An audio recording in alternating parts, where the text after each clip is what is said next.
Hello. Hello.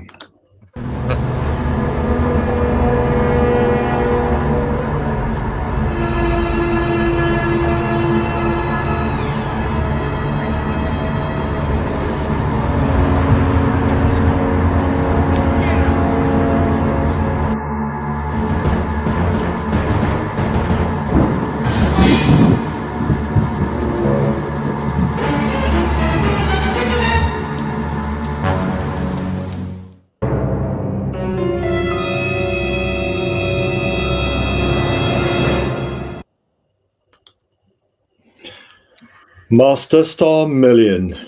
Hello there. We've been looking forward to this.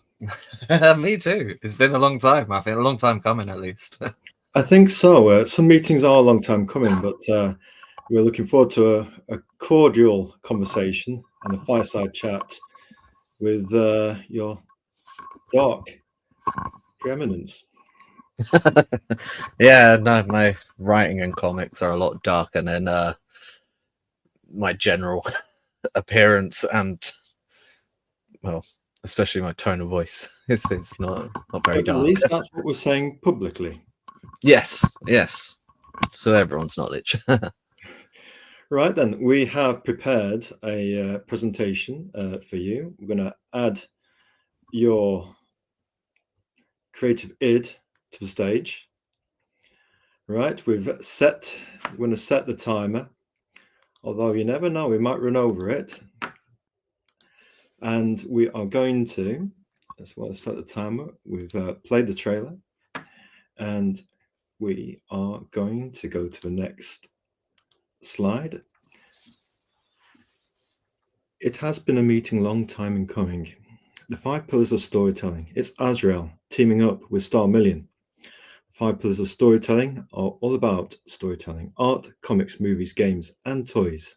It's Wednesday, the 5th of February, and it's about Oreium, Dark Duel, Existential, Read, and Surreal Noir.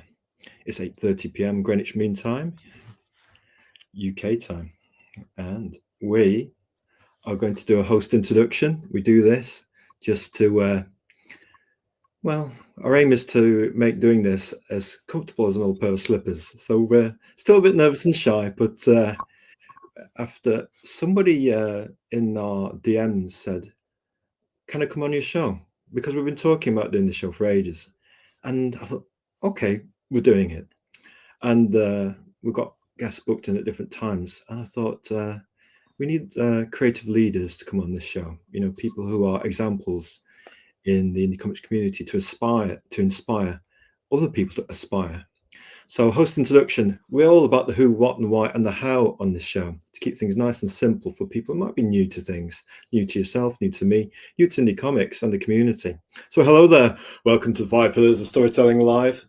Don't forget to look into that little green light so we get eye contact with the audience, where we talk about art, comics, movies, games, and toys from the past, present, and future.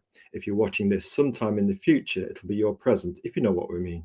I'm your host, Azrael, and my secret identity is Promter, storyteller, artist, and promoter of indie creators, comics, and community. Our style is universal. We want to be watched by creative adults and the creative younglings. There might be children and teenagers who are wondering about the arcane process of being an indie creator, about creating your own indie comics. In the mid-80s, there was nothing. Occasionally you might get the odd magazine interview and some insight or some preparatory drawings from somebody like Joe Staten. I think, oh, that's cool, I want to do that. But you wouldn't see the actual process of how to create comics, and it was wrapped up in mystery. And now we have Star Trek technology and we're doing this. So let's go for an inspiring quote from a certain famous manga creator. Comics are an international language. They can cross the boundaries and generations. Comics are a bridge between all cultures, from west to east and all those in between. And an even more interesting quote from the very same creator. Now, very pertinent now. Now we are living in the age of comics as air. Guest introduction. We do pros for all our guests. It's just a way of warming them up and then realizing, crikey, he's done a background check on us. We better be careful with that guy. So we've got some Starmillion pros. Starmillion, we've been following your progress for some time. X-Profile at Starmillion88, here to encourage indie comics creators, comic book letterer, writer of the Oreium Saga, and lettering other projects. Artist Giulio Pappalardo, check the pin. Champion indie comic promoter, writer of Surreal Noir, The Dark Jewel, Existential, Oreium Saga, published by the purveyors of quality, Bent Box Comics. He's the winner of several awards from the humble halls of the Five Pillars of Storytelling. You might be aware of one of them, but not the others, he says teasingly. An indie comic community leader with grace, gentleness, and generosity. 3 words we hold in high regard. Your positive nature is a force for good in the indie comic community, and you keep the drama inside the comics. Your positive mindset is an example for us all to follow. Hello, Starmillion. Hello there, and yeah, no, thanks for that. That's some of the nicest things anyone said about me. That's not my wife, so yeah, no, thanks. Well earned, we can say. Well earned in your case. We are going to do the big 5 questions, and let's see what they are. Who is Starmillion? We even chose this font especially for you to add a bit of grace to your good dark grace. So who is Starmillion? Well, my name is John. As you can see, that's why I chose Starmillion, because every other person I seem to run into on here is called John. So I was like, I need something a little bit different. So yeah, I started writing a long time ago, but more as a, not going to lie, it was more of as a way of dealing with internal feelings and issues, which I've never been one to like. I'm not too shy about talking about any problems I'm going through, but sometimes I can express myself a lot better in writing than I can in talking, with all the that have already occurred in this so far. So yeah, that's why I started writing, and then I started writing out of boredom when I worked at the Science Museum. It's very busy during summer holidays and half terms, but every other time there was nothing to do. So I picked up, well, I don't, not a pen and paper, just started typing away on a Google Docs. And yeah, before I know it, I had a 4-page comic. It wasn't a 4-page comic at first, it was a lot longer, but then I started doing some research, and I actually looked into, well, I was looking to, Oreium was going to be a short 4-page comic that I was going to try send over to Future Shocks until I saw that it's a lot harder to kind of, there's a lot more to it than just jotting down a story and sending it off. So that started the journey. And once I kind of started that journey, I was like, the story just kept growing. And I was like, right, well, if I'm going to commit to this, let's get the artist, let's get a story together, and yeah, take it from there. But I'm a dad, a husband. I got 2 boys. I try to encourage them creatively. One of my kids, he's making posters at the moment on Photoshop and Canva. He loves Sonic and Mario, so he spends ages doing that. The other one's just ridiculously bright and maybe a bit too clever. It's would you know when clever turns cheeky? So yeah, there's a fine line there, isn't there? Yeah, but no, obviously it's just about encouraging them, and I just want to give them the encouragement. Not that I never had encouragement, like I had a mom and dad who were there for me and whatnot, but like obviously it was a lot more like in the 90s, a little bit later than you. It was a lot more practical, obviously, where it's like, go get a trade. And then you can do whatever you want once you got a trade. The only problem is once you get a trade, you are stuck in that trade. Like you can risk it all and go and try something else, but yeah. And so I never really got that encouragement to kind of follow my dreams. I wanted to be a director when I was younger. I had a whole plan, and then I failed miserably in school and went and got a trade. So yeah, it all turned around. But then I just decided to make a comic like almost a decade ago now, and Good. Oreium, the first issue, came out last year, and seemed to be on a good track now to getting them, hoping under a year, but this one seems like the issue 2 is going to stretch just over a year. But that's a lot. That's a big improvement over a decade. So yeah. Sometimes that first one is very important. You're battling the tidal forces of time and space. And our parents can be well-meaning, but they don't always practically know how to help us. But they'll love us and support us in the ways they can. But it's a different era now, and the knowledge that is open to us is vaster. And that first one can take a long time to come out, and then the second one will follow much sooner, we suspect, especially in your case. Yeah. Right then, we have got that was a brilliant first response. We hear Maybe you. a tad too much, but yeah. No. It's your path in many ways mirrors that of our own. Everybody's got a book in them. I like to say in the indie comics community, everybody's got a comic in them. You, me, all of us, and we're all at different stages of a journey. For some, it happens quicker. For others, it takes a little bit of time, 10 years. It can take other people 20, 30 years. Yeah. And it takes me like Gary Spencer Millage. He's been at it all his life. I remember Strangehaven was there in the mid to late 90s, and only what feels like 30 years later, is it? Or heading towards that, he's on the final stretch of his magnum opus. So it's never too late, you're never too old to begin, and we thoroughly believe that. And we're certainly glad in your case, your Dark Jewel was most impressive. It was. We're looking forward to the next one, but how about we go for this next question? Right. So, well, to sum up what you were saying, then we've got we just what would pinch this from your crowdfunder page. Obviously, the Oreium Saga. It's John Casey Orozco. He's letterer. He's an aspiring writer who has always loved to tell stories. He used his stories to escape boredom at his work, as he said, during the late night shifts and to entertain friends and families. He's written a number of short stories and 1 or 2 musicals, but these are always been kept to himself and people close to him. He finally built up the courage, as he said, to share a story of the world, and that story is this. Oreium. Yeah. Right then, to the big 5. What does he create? Wow.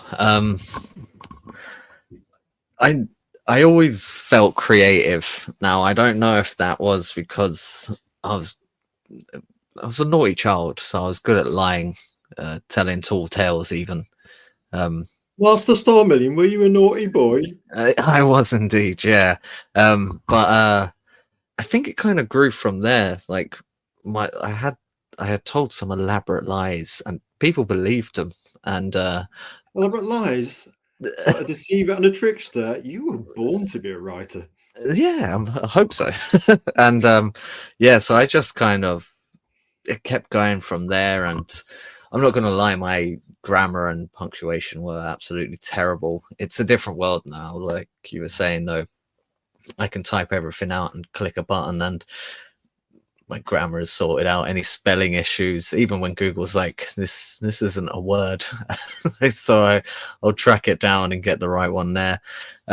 But yeah, no, I create because I want to share with people, pretty much. And like I want to give that encouragement to others. Like I said, though I wasn't discouraged from going into creative work, I wasn't necessarily encouraged to do it either. And it's that thing where I kind of feel everyone has the ability, like you said, to tell it, like everyone's got a book or a story in them. It's Absolutely. just having that courage, or not even guidance, but just like a cheerleader. And I'm happy to be anyone's cheerleader. I might not look good in the outfit, but I will definitely shake my pom-poms for you and cheer you on from the sidelines to get you over the edge. And That's all I kind of want to There's do. an Tell image trying myself. to get into my head. I'm trying to just keep that image out for now, just to see you as you are now, a serious writer, you know? No, no, definitely. I like the That's idea of you cheerleading and the pom-poms, of course. yeah. I would like to be seen as a serious writer. I think I have a long way to go with it. Um, but no, I've noticed a lot of stories that all the stories, whether it was even the musicals and the short stories I used to write at the Science Museum, they're always very dark, and it's I don't know what it is. I used to think maybe there was something something a bit broken inside, but no, they're just the stories I have and the stories I tell, and it's what's the can't think of just a happy darkness is kind of The how dark someone side. has described me before. Yeah, where it's like What is- hmm. Dark and so. velvety. It's got that idea in our head of Master Starmillion. Sit down on this couch, lie down. Tell us about your father. Well, he got me into comics, so yeah, Didn't can't he? can't complain there. That's gratitude then. Oh no, definitely. Like I still remember, he used to be a prison officer um, down at Wormwood Scrubs, which wasn't a very nice prison. Still isn't a nice prison. Not many prisons are nice, so that's fair. No. I remember him coming home once, and it was with my first ever comic, which was Captain Carrot and Oh, Captain Zuko. Carrot, an independent Yeah, comic, no less. and How well, strange. it was DC still at that point, but I think I don't know. Obviously, it wasn't coming out via Vertigo because it was kids. But yeah, no, it was really good, and that kind of stuck with me. Him sitting on my bed with me, reading it to me, and then I started to find all his comics that he used to collect because he actually sold his Captain Britain collection Oh, to get oh married to no. my mum. So yeah, he had the. I'm pretty sure he had the whole thing from its release. Obviously, the UK releases, not the American ones, Quite and so. yeah, and he sold Big Marvel them all. UK fan here. Yeah. I've got. I wanted to try dig it out. I've got one of the old Tom Baker It's, Doctor Who oh yeah. comics framed, but We'll have to have a little look at that at some time. So he sold them? yeah, he sold them so he could get married to my mum. So yeah, Was that that part of the was it the dowry? I think it was just to pay for the Just- wedding. No, no, yeah, don't You're worry. not being a comic guy being married to me, Sonny. So yeah, and he kept hold of a lot. Uh, and he used to buy two when as he got older he used to buy two copies of everything. One of them would be stored and one of them would be read, but I got into his stored collection. I've told this story a few times, but his issue one Web of Spider-Man, where Spider-Man's actually in the black suit, Yeah, that's a beautiful cover. and Who's the yeah, artist on that? Was it Charles Bess? oh, I just That beautiful couldn't. black one. It was almost like fantasy illustration style. All I know is I ruined it because I thought I treated it like a coloring book, and got my felt tips out and filled it in, as it were. Mm. Yeah, he wasn't very happy about that, but um, No, it, no. This idea, this recurring theme of naughtiness is starting to be. We're starting to get it now.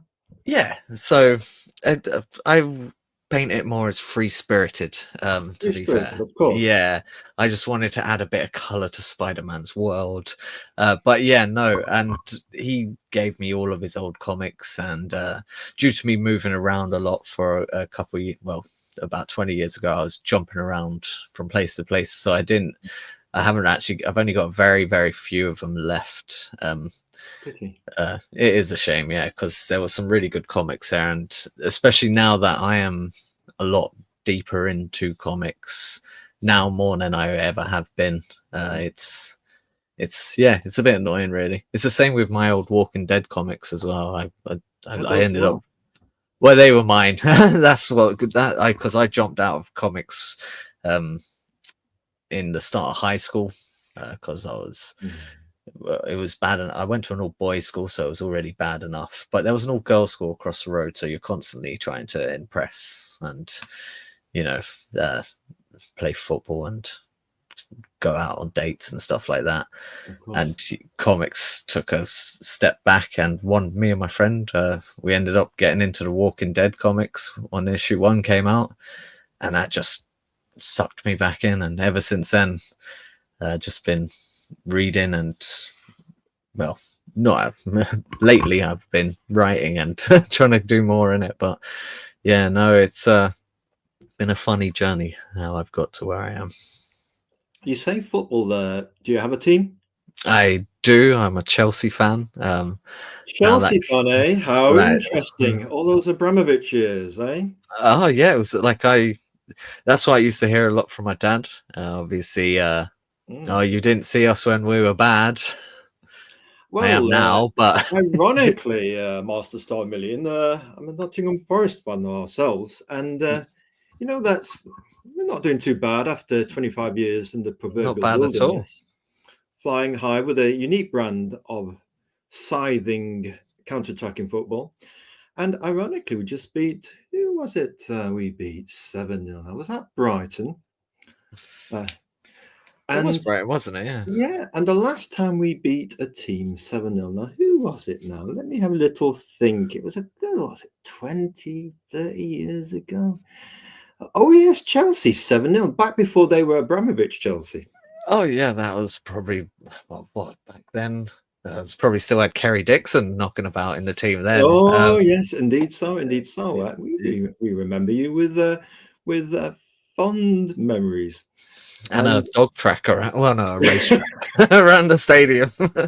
Yeah, no. Yeah, yes. Anyway, we better move on. I mentioned the football thing just for our American cousins because we know they have American rugby, and we don't call soccer in these parts. It's football in the UK. It is indeed. Anyway, Kyle, let it go. Let's move on to the next question. Just, hey, we've all got our thing. You know, that's my thing. Right, so moving swiftly on. Right then, about the book, the Oreium Saga. So if you had the power to change the world, would you sacrifice yourself to do it? Dr. Hansen is working on a rare ancient metal found in the blood of Robert. Its properties are vast and relatively unknown, but it is said that Oreium can save the world. Join Robert as he struggles to come to terms with his purpose. With a mysterious voice guiding him through, will he free himself from the grasp of Dr. Hansen? Will he join the Doctor and save the world, or leave the world's fate unknown? Each decision comes with its own challenges. Can Robert make the hard choices? Does he have the will to do what must be done? Oreium is a story of struggle and hope, and doing the right thing for the right reasons.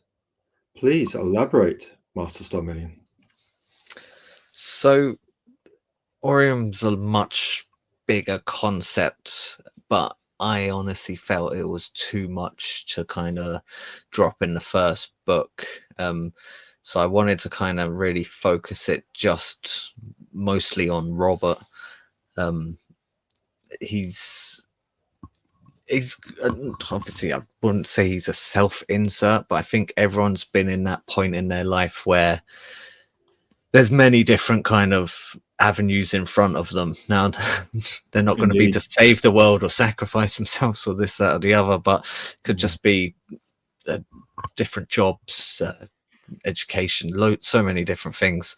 And it's about the struggle of who do you listen to, because with like you mentioned, with technology now, before you would go to, I guess it would be seen as your elders, like your father, your grandparents, aunts, uncles, stuff like that, for advice, family, friends.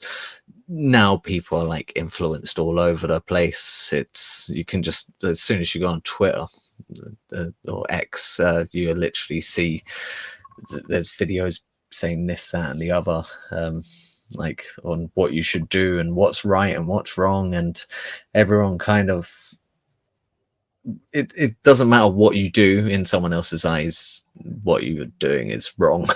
And I kind of wanted to use that with Robert and just be like, no one knows what the right decision is.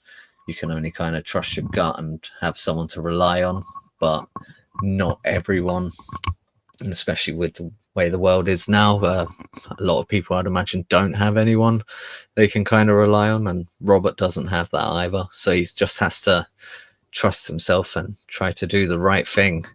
But yeah, that first issue is very much you're just stuck with Robert, and you're gonna be as confused as he is. And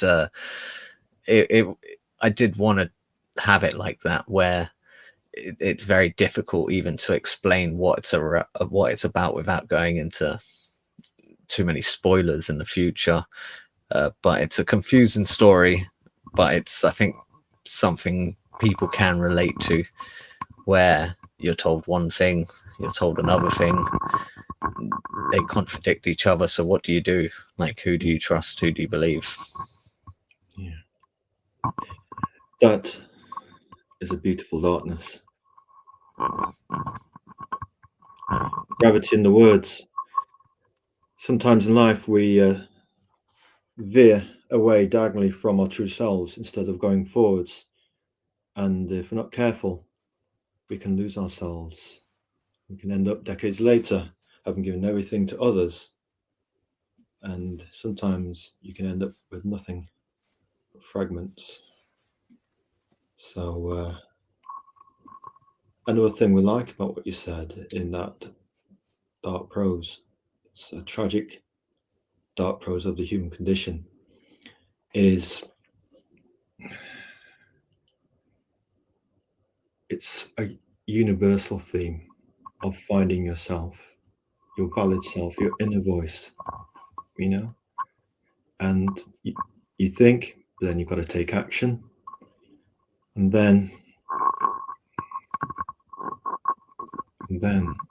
just do it. And then you realize all this time, and it wasn't so bad. So if, like me, you're somewhat shy and nervous about showing your face online, and all of us shy people, all us creators are made of very similar stuff. I mean, there's people online who make this look very easy.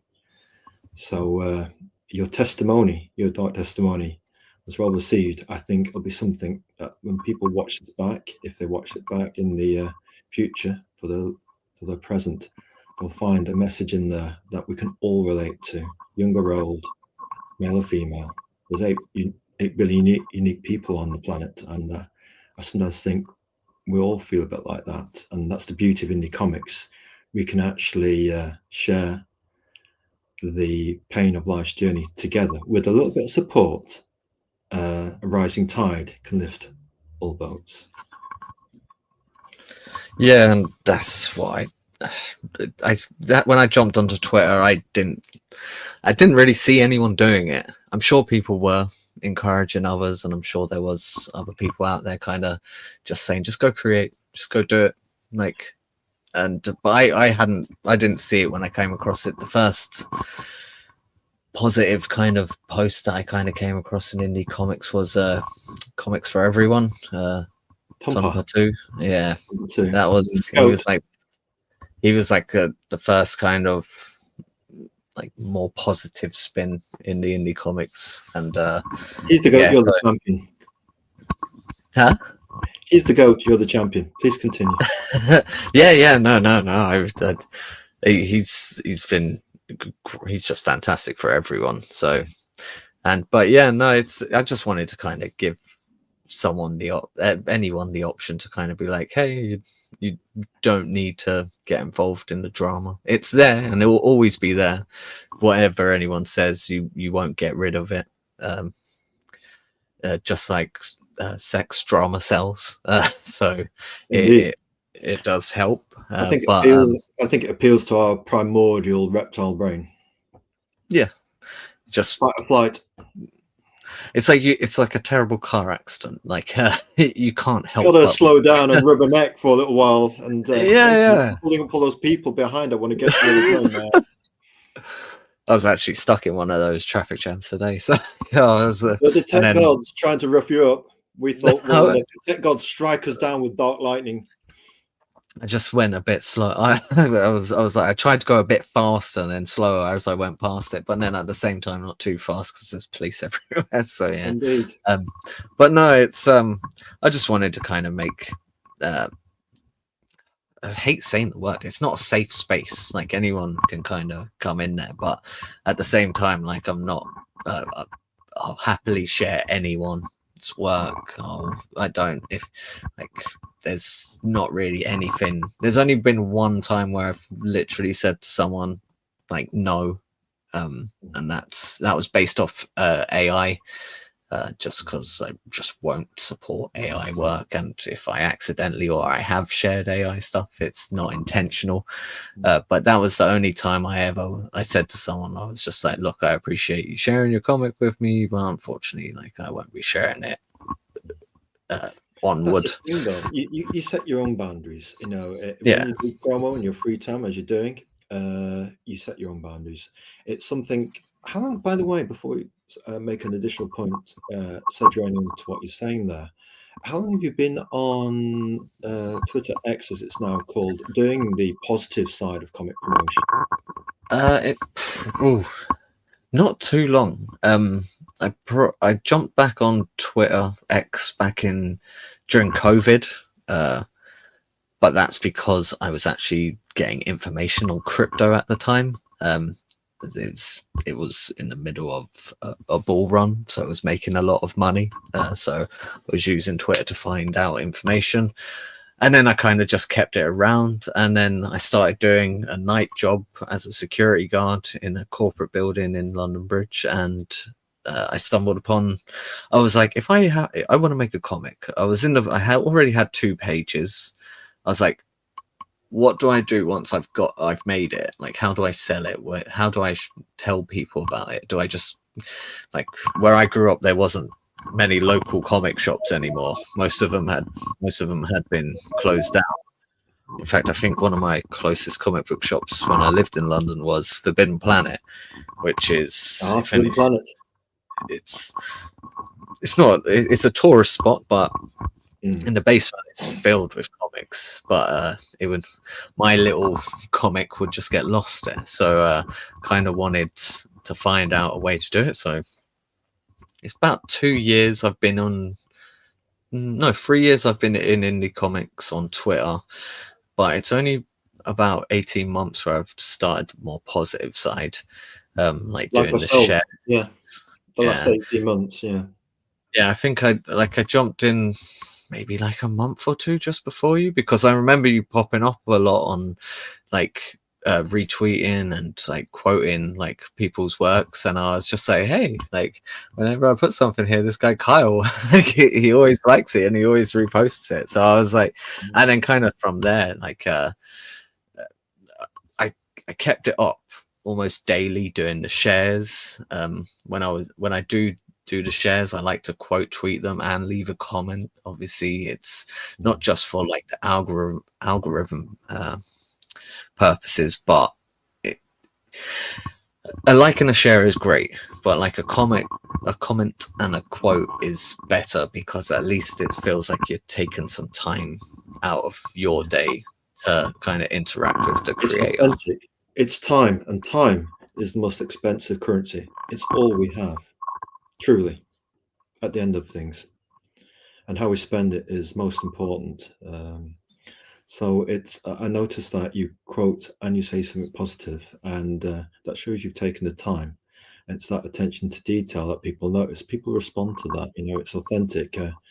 It's, you know, we do that a few times, and all that time adds up. You know, it's all part of your time currency. You know? Yeah, I don't want to know how much. I don't want to know how much time I've used on. Remember that movie where when he's got their time currency on their wrist? I'm not sure who was that. Oh, was it Justin Bieber or something? I can't remember who it was. Justin Timberlake. Yeah. So that might be where we're heading to in a global geopolitical macro talk. But maybe if Elon gets his way, he might. Yeah, like he's probably got something like that in the works. But no, yeah. Unfortunately, I ended up when I moved to Scotland, obviously I had to change my career, change my job. I started working in a supermarket for a while, which wasn't too bad because it was shift work. It still allowed me the time to do the shares and the inspirational tweet. And also, I used to do the 5 random words each day, which would just be like I remember 5 those. random words. Yeah, make a story. You didn't even have to reply to me. It was just more because that's what I used to do when I was bored in the science museum and I couldn't think of a story. I'd go into a random word generator, take 5 words, and I'd make a story from it. And yeah, it helped me. I hoped it had helped others. I did get a nice message once from someone saying that they actually create a character from the words for their comic, and I was like, oh, sweet. Like I don't want a credit or anything. Just just go do it, do your thing. And but I got a 9 to 5 now, so obviously getting that time to do it. And then as much as I love Twitter and X and the community in indie comics, like It can soak up the time, can't it? You know, before you know it, you're doom scrolling to try and find something to respond to. oh god, yeah, the doom scrolling, it's horrible. And the more Like followers you have, you think, did I miss anybody in my feed? And there's different times, and you're trying to scroll through to find different people. And some people appear more regular than others. It depends on when they post in America, when you post in UK. There's time zones and everything. yeah, I'm not sure how it works. I have noticed a few Oh my things when god! I've acted when I've actually went to search for someone, and then just to find a certain tweet, and then I'll get a lot more of their tweets after that, and it's like, okay, so that does that. But I've also noticed I don't really go into political stuff. Indeed not. Like, We things we don't talk about in this show are politics, sex, and religion. There's plenty of yeah, place on the internet for those, and the argument's been well rehearsed. yeah. So I keep all of that uh off my feed. I Indeed. don't get drawn into those discussions. I Why is used that? to, not on Twitter Yeah, though. yeah. You just get your And club and think you're going to think like I do, but after a while, you get this echo chamber effect where everybody's going. So that's Starmillion with an opinion. Yeah, we think we can take him. We'll have a piece of him if you don't mind. And before you know it, you've got broken glass bottles, chains, flaming torches, and some people are even knocking on you going, "Do you remember me? You had that WeChat to online. How's it going for you?" at the moment, I've been more And before you know it, you're thinking, this isn't going well. nah. And well, the decline, or what's currently occurring in the UK as well. So I just steer clear of anything like that and keep it to comics. And yeah, occasionally I'll go browse on the Chelsea Twitter, and that's just as bad as politics.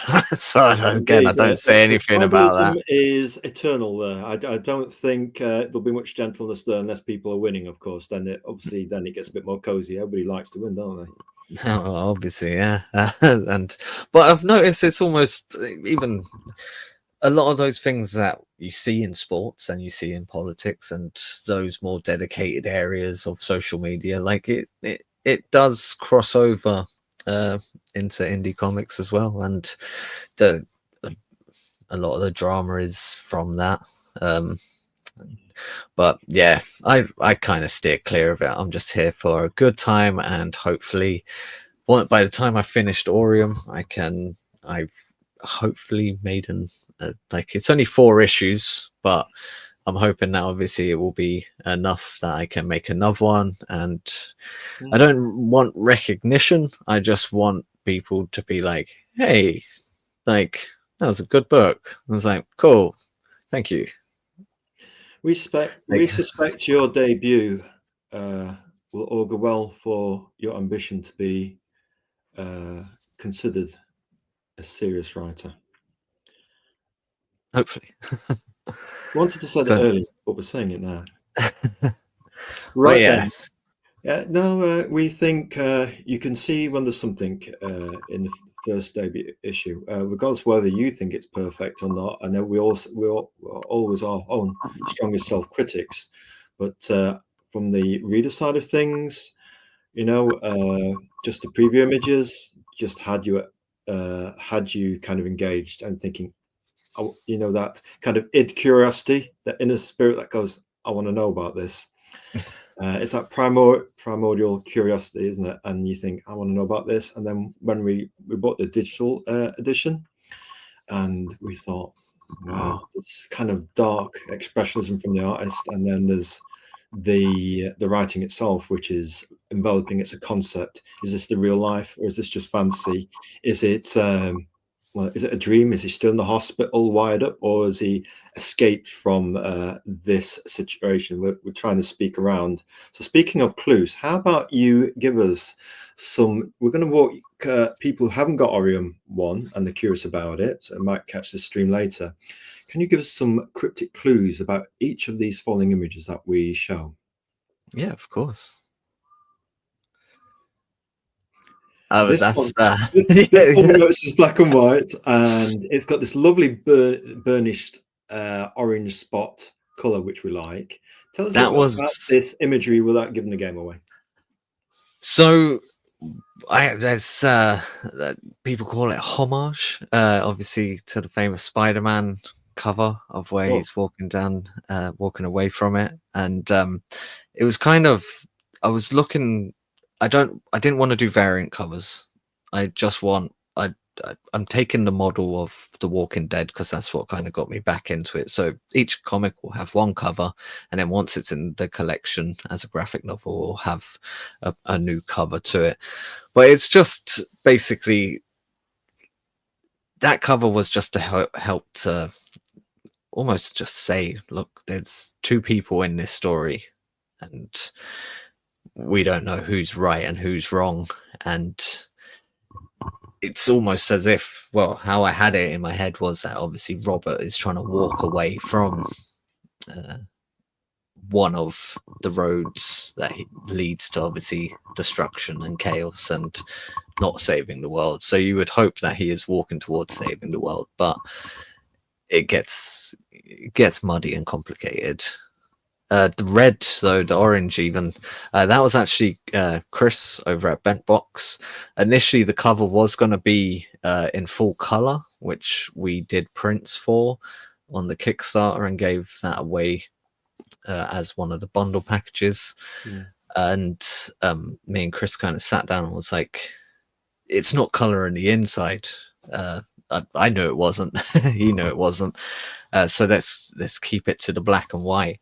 But obviously, he gave that orange a go, and it's that immediately I was like, no, that's it, that's perfect. So initially, obviously, Julio he did the whole cover, but it was colored, and then Chris actually kind of grayscaled it and got that lovely orange, that like dark burnt orange for the Oreium. I do like the burnt orange. Yeah, it really makes it pop, and we approve of the intervention because what you've got here is black and white. Whether it's timeless noir of the movies, whether it's Beauregard, the Maltese Falcon, or Casablanca, you've got serious storytelling when it's in black and white. You know, the medium itself stands. There's no hiding place in black and white. The lighting and everything's great, but you know, they over decades of black and white, they had to refine the storytelling message. So you had to be good in black and white. I think if you make it in black and white comics, you've got something. And that's what came across with Oreium from the writing and the art, was that this is black and white, it's serious, and there's just that bit of burnished orange, burnt orange, to actually lift it, you know,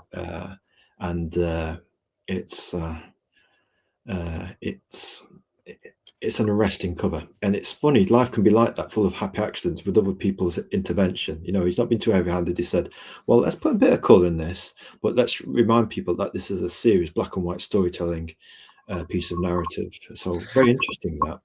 Oh no, Chris, he was a fantastic help with all of it. Like obviously I did do it without him, but like more of the subtle things, he was a great help, and he's continued to be so. So massive shout out to Chris over there. Editorial support. Yeah, no, he read through it twice. We discussed different scenes. Should we move pages? But yeah, no, he was a great support, great help as well. And even to this day, like that's what the Carol kind of started as the little 4-page story I did at Christmas. I kind of said Right, to we'll come to talk about the Carol because Oh. yes, in this presentation. So here we go. Let's go for another page. We've got about a handful of these from Oreium. Obviously, we don't want to give the game away, but there's no speech bubbles on these, so we can kind of give clues, but get people intrigued. Maybe they might even want to go and check out a copy and buy the digital or even paper copy. What's going on here then? We've read it, we know, but we're going to play an interview, and we haven't a clue. But maybe the people out there might want to know. No, this is Robert kind of struggling with the changes which is going on within him. He doesn't understand what's going on. He's just did something rather unfortunate that he wasn't. He didn't agree to. He didn't ask to be a part of.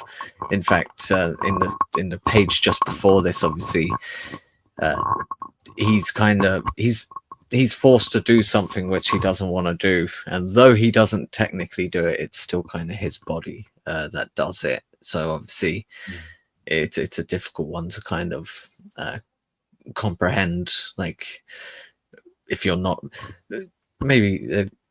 You see it a lot with like alcoholics, like they wake up the next day and you'll be like, do you remember doing this, that, and this? And they're like, no, I wouldn't do anything like that. And then you're like, well, here's the video of you doing all of that. Oh, was that me? Yeah, almost like an amnesia quality about it, or the memory out because. Where unfortunately Robert does remember, and he's really struggling, and it does have an effect on him, obviously later on with his own actions, and it does kind of grow on from there. So there's an emotional trauma. There's an emotional price to pay. Yeah, he gets all in his emotions. so he just though he's a grown man, he's still very much kind of like a child, and I think everyone kind of can be like that, even 40-50-year-olds. I want to interject there. There's do you know what I think it was Brian May, a bit of a Queen fan, particularly the early epoch of Queen, and I think Brian May answered an interview question once, and he said, well, as he says, he's very mellow, Brian May, and he says he's not much of an ego considering all his success, a very modest chap. He said, well, as a tentatively grown up adult male, ... and I think I can certainly relate to that as a youngling that grew up in the 70s and whatnot, and even now, what have men got but their purpose, their hands?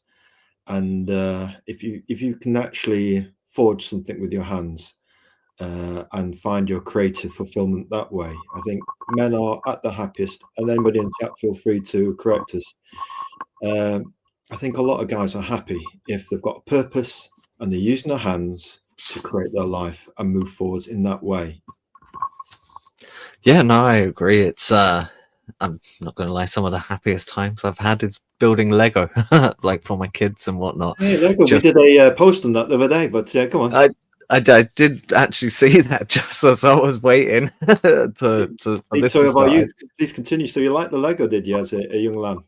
Yeah, I'd liked it as a kid. Yeah, I still like it to this day, though. It's you watch Lego Masters USA or Australia on TV? I haven't. Nothing at all like that. No, I would like to, because that's pure creativity. Where if you ever get the chance to watch them, the actual host for the Australian version is hilarious, but the American version too is good. And you've got all the little mini Lego people. So when they have people come on the show, they do a mini Lego custom version of them as well.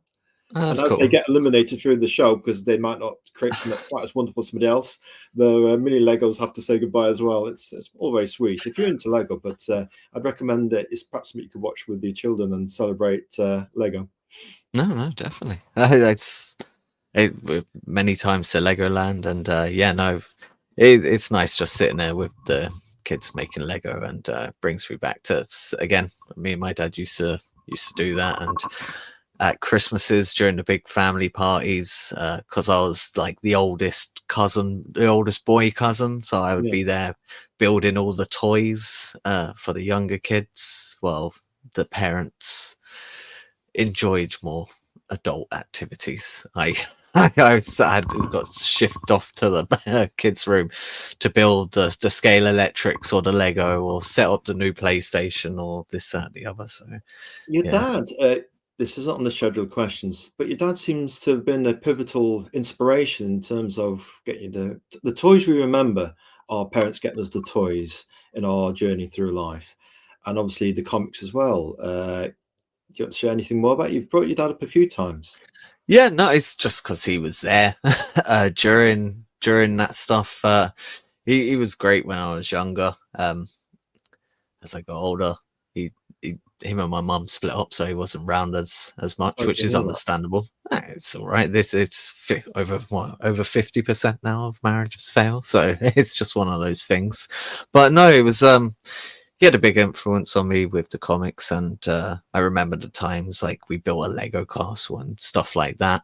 Okay. But at the same time, he went from being a prison officer into construction to a police officer. So there was a lot of the times I wouldn't see him anyway with the shift work that he was doing. So I think it was more those precious moments. You kind of remember those. But yeah, no, I try to do the same with my kids. Like make sure that I'm there for them. Like Good man. the balance of I'm a cool, fun parent. What you doing? Don't do that kind of thing. Of course, on the pill, but here's the line: Yeah. So warm but firm. yeah. So it's balancing that, and I I do think that I try to over. Um, I'm almost forcing the things I like upon my kids sometimes. So, like I've bought my youngest Harry. I got him some Sonic comics for Christmas. My oldest Benji, I got him the Mars Morales comics because he really liked Across the Spider Verse. So I was like, okay, this is a good way. So I did. We did read the first 3 issues of the new Transformers, um, which he liked, but what he's really fallen in love with is the Pokemon manga. So he's got there. He's just He's got following the that, but you're current. kind of building a bridge. It's not exactly as like Dad or like Starmillion, but have actually built a bridge to his own interest in comics and manga. Yeah, in a way. Yeah, and I'm working on the youngest as well to get him there. But I I've like got that you're working on them. I like that. That's yeah, good.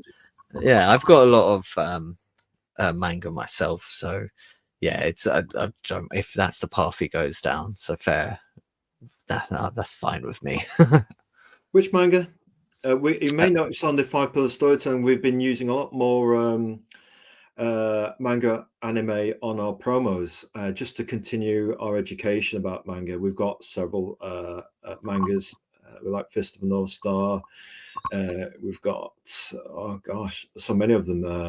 Dr. Stone and a few others. You know what I mean? And we just want to learn about the storytelling techniques, about the culture, just be open, and hopefully it can influence us. Because if you ever want to put your own comic out, every influence that you might have in life and in what you like, and being open to other people's likes and not likes, you can learn stuff. And your wine, especially in the case of the Oreium Saga, can be darker, deeper, and richer. I would say Oreium Saga would be a red wine as opposed to a white wine, maybe. Yeah, it's a much fuller wine. Like would pair well with a medium rare steak. There's no fish. Billy and a Merlot. Now we're getting somewhere. Maybe it's me that needs to be on the psychiatrist couch. Count Prometheus, tell us about your father. And he'll probably start the stop clock for a good few days, I think. Right, about this one then, about this, on the Lego thing. For us, we graduated from building houses, I think it's cars, and eventually went to spaceships. And we realized actually if you built them with 100 pieces and threw them off the top of the stairs to the bottom, you'd get this sound. But my older cousin realized that if you actually build a Lego spaceship and you want it to be indestructible, you build it with the minimum amount of bricks. He got something to about 6 pieces, 2 flats, and a few bits in between, and the sticky out thing. And he threw it down the stairs, and it survived every time. And we couldn't Nice. figure this out. But he was obviously a a bit older and wise than we were at the time. We were playing indestructible Lego spaceships. We tried to take him, and we thought, we'll build this one bigger and better, more indestructible. But, that doesn't kind of work with Lego. You start throwing it down a flight of stairs. Anyway, moving swiftly on. Tell us about this page, please. So yeah, Robert's just woken up from. His memories are beginning to unlock. Obviously, the metal that's in Robert's blood has done something to him, and obviously he's just seen something that he had never seen before. Well, he had obviously seen it before when he was younger, but he had never remembered it. And he's slowly becoming more free, and he's kind of just literally the next page. He kind of contemplates on I'm just gonna kind of Thelma and Louisa and just drive, just get away from all my problems. And then obviously the voice in his head is like, no, you can drive all you want, but you can't get away from me, kind of thing. Hotel California, you ain't leaving. You can't go pretty much. And so yeah, he's got that struggle of starting to remember things, and it's all very confusing for him. It does like piece together as it goes along, and I will be, obviously, once the 4th issue is out, I'll then be doing a Kickstarter with it as a graphic novel, so it'd be around 138 pages. I also plan to do another the plan is to do another 4-page comic free this Christmas. So every Christmas I'm gonna try and do like a free 4-page comic. And then I'm also gonna, because they are very, very loosely tied in with with Oreium Saga, so they will be in there as well in between the issues. A hint towards a broader, even darker, holistic universe, a kind of Oreium related cosmology. That's interesting. In theory, that is what I'm aiming for. The next 4-issue series, mini series that I want to do is, it's set in ancient Greece and modern times, and it will actually involve Oreium as well. So it's something I'm gonna try, and something I'll try if the next one doesn't kind of work, like the next 4 issues of a different stories, if it doesn't kind of link up well, and then I'll go my own way. I've got stories which doesn't involve Oreium, so it's not all about that. Another dark piece of the jigsaw puzzle. Yes, we like that. It appeals to our sensibilities. I'm a stickler for continuity and that's why I think a lot of people loved, obviously, the MCU when it first kind of got going, the interconnectivity of it all, and it is maybe a bit too not as well done now, because I feel like they don't have a clear plan. How can we put this without crossing our foundational keystone lines on social media? Before Captain Kirk went crazy and took over the Starship Enterprise. Anyway, moving swiftly on, we've got this image which looks quite strange. Speaking of going crazy as Captain Kirk and taking over the Enterprise, what on earth is going on here? It almost looks like a shattered psyche or shattered universe. We obviously don't know. We've never read Oreium before, wink, wink. And we would like the author, darkly celebrated author, to tell us something about it, please. At this point, Robert's kind of learned that his powers are connected to energy. So the more energy he kind of holds in his body, it allows him to do different things. Now, the voice in his head has pretty much said, look, I can keep telling you things, but you're not going to believe me. But what I can do is I can show you. So each image is, one of them has been resolved. One of the images, the one where he's sitting on the bench, that's actually resolved in the next couple of pages. In issue 2 is going to focus more of the lady on the couch, and then obviously 3 and 4 will be the monks and the tree. So they're all little clues further down the line. Obviously, if you just read or just looked at that and been like, what the hell is that? What's going on here? Why is there a tree in the middle of the road and 5 monks? And we do, if you do read Oreium, or if you have read Oreium, we have seen one of the monks, and the identities of the other ones will be revealed as once we get to that point. But yeah, that's Robert just being told, hey, go electrocute yourself and we can I can show you the future. With the electrocution, it might be worth it if you could actually get the lottery numbers from seeing the future as well. I mean, anybody in the audience, we're not just about the money here, but we're just, if you could see the future and you could get those lottery. Okay, Kyle, stop that. Let's move on. So we do have another page then. What's going off here? We have, do we have a young protege? It looks very intriguing. We've got a little girl here, and this theme of going on a sentimental journey. Yeah, I actually, when I initially thought of this, it was, we lived in London. You don't see stars in London. Me and my wife had actually spoken numerous times about taking our kids somewhere to go see stars because they'd never really seen stars before. And I kind of built it off that. And the little girl, Becca, she's almost like the star of issue 2. Robert does take a little bit of a back seat, and is a lot more focused on her. But it was difficult because I wanted to put in a bit of drama and jeopardy. So, but I needed something. I didn't want to just kind of cop out and be like, a lot of the times, obviously, people are like, oh, this person's just been introduced to, what's the word for,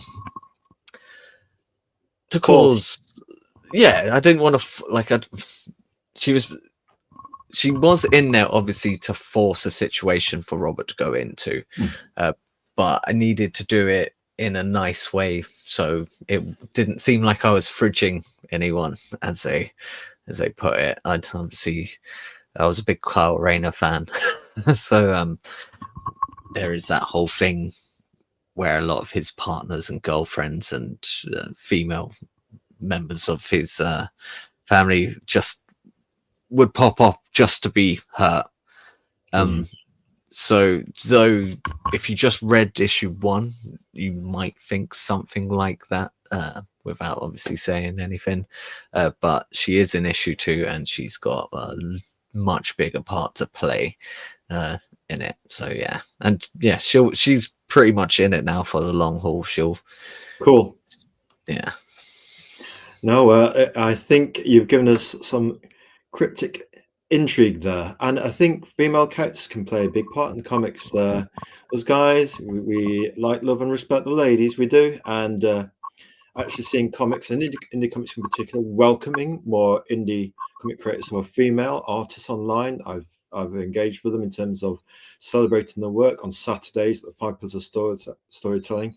We have a Saturday follower Saturday. It's either games one week and then we do a follower celebration the following Saturday. And we look at people who are artists. I had one that was a photographer, had very dark, poetical kind of photography. I think that's Assad. And there's been female artists, comic artists, who have a lovely, expressive, dark artwork to them, and there's writers as well. I mean, they're getting more popular. The female creators are putting out their own books, but also, No, definitely. Go on. You must have come across you must have seen quite a few yourself, actually, as a promoter. Yeah, no, and this is the thing. I don't judge anyone by anything apart from what they share with me. Even some of a more crude drawing, it doesn't matter to me. Like, you've made something, you're creating something, just keep doing it. You only get better. That's the thing. I know some people are lucky enough that they're just born talented. Others have to work at it. But anyone can do it. So whether that doesn't matter to me. I just want people to create good stories. That's why About the whenever stories of the characters, isn't it? exactly, yeah, just keep creating. I'm happy to I'm happy to share and like anything from anyone. Yeah, it's not an issue. I understand that it can be. It's good for different points of view in storytelling because obviously you can only talk from your own background, and but at the same time, I'm happy to enjoy. If something's good, I'm gonna like it. Like I don't care That's the where you're thing, from. really. Or, You think about it. For us, art, comics, movies, games, and toys are related. It's storytelling. Sometimes it can be difficult to thread the eye of a needle with a common thread, but we started to actually introduce themes into our X space. So we'll do a post on toys or art. We'll have follower days, game days, and most of the time, though, our focus is we even redrafted our profile to go from the general to a bit about ourselves and then to our focus, which is to promoting the creators, comics, and the community. And it's we like to celebrate storytelling. Speaking of one female that died in the comics, it was Gwen Stacy. It wasn't Stan Lee that made the decision to kill her off.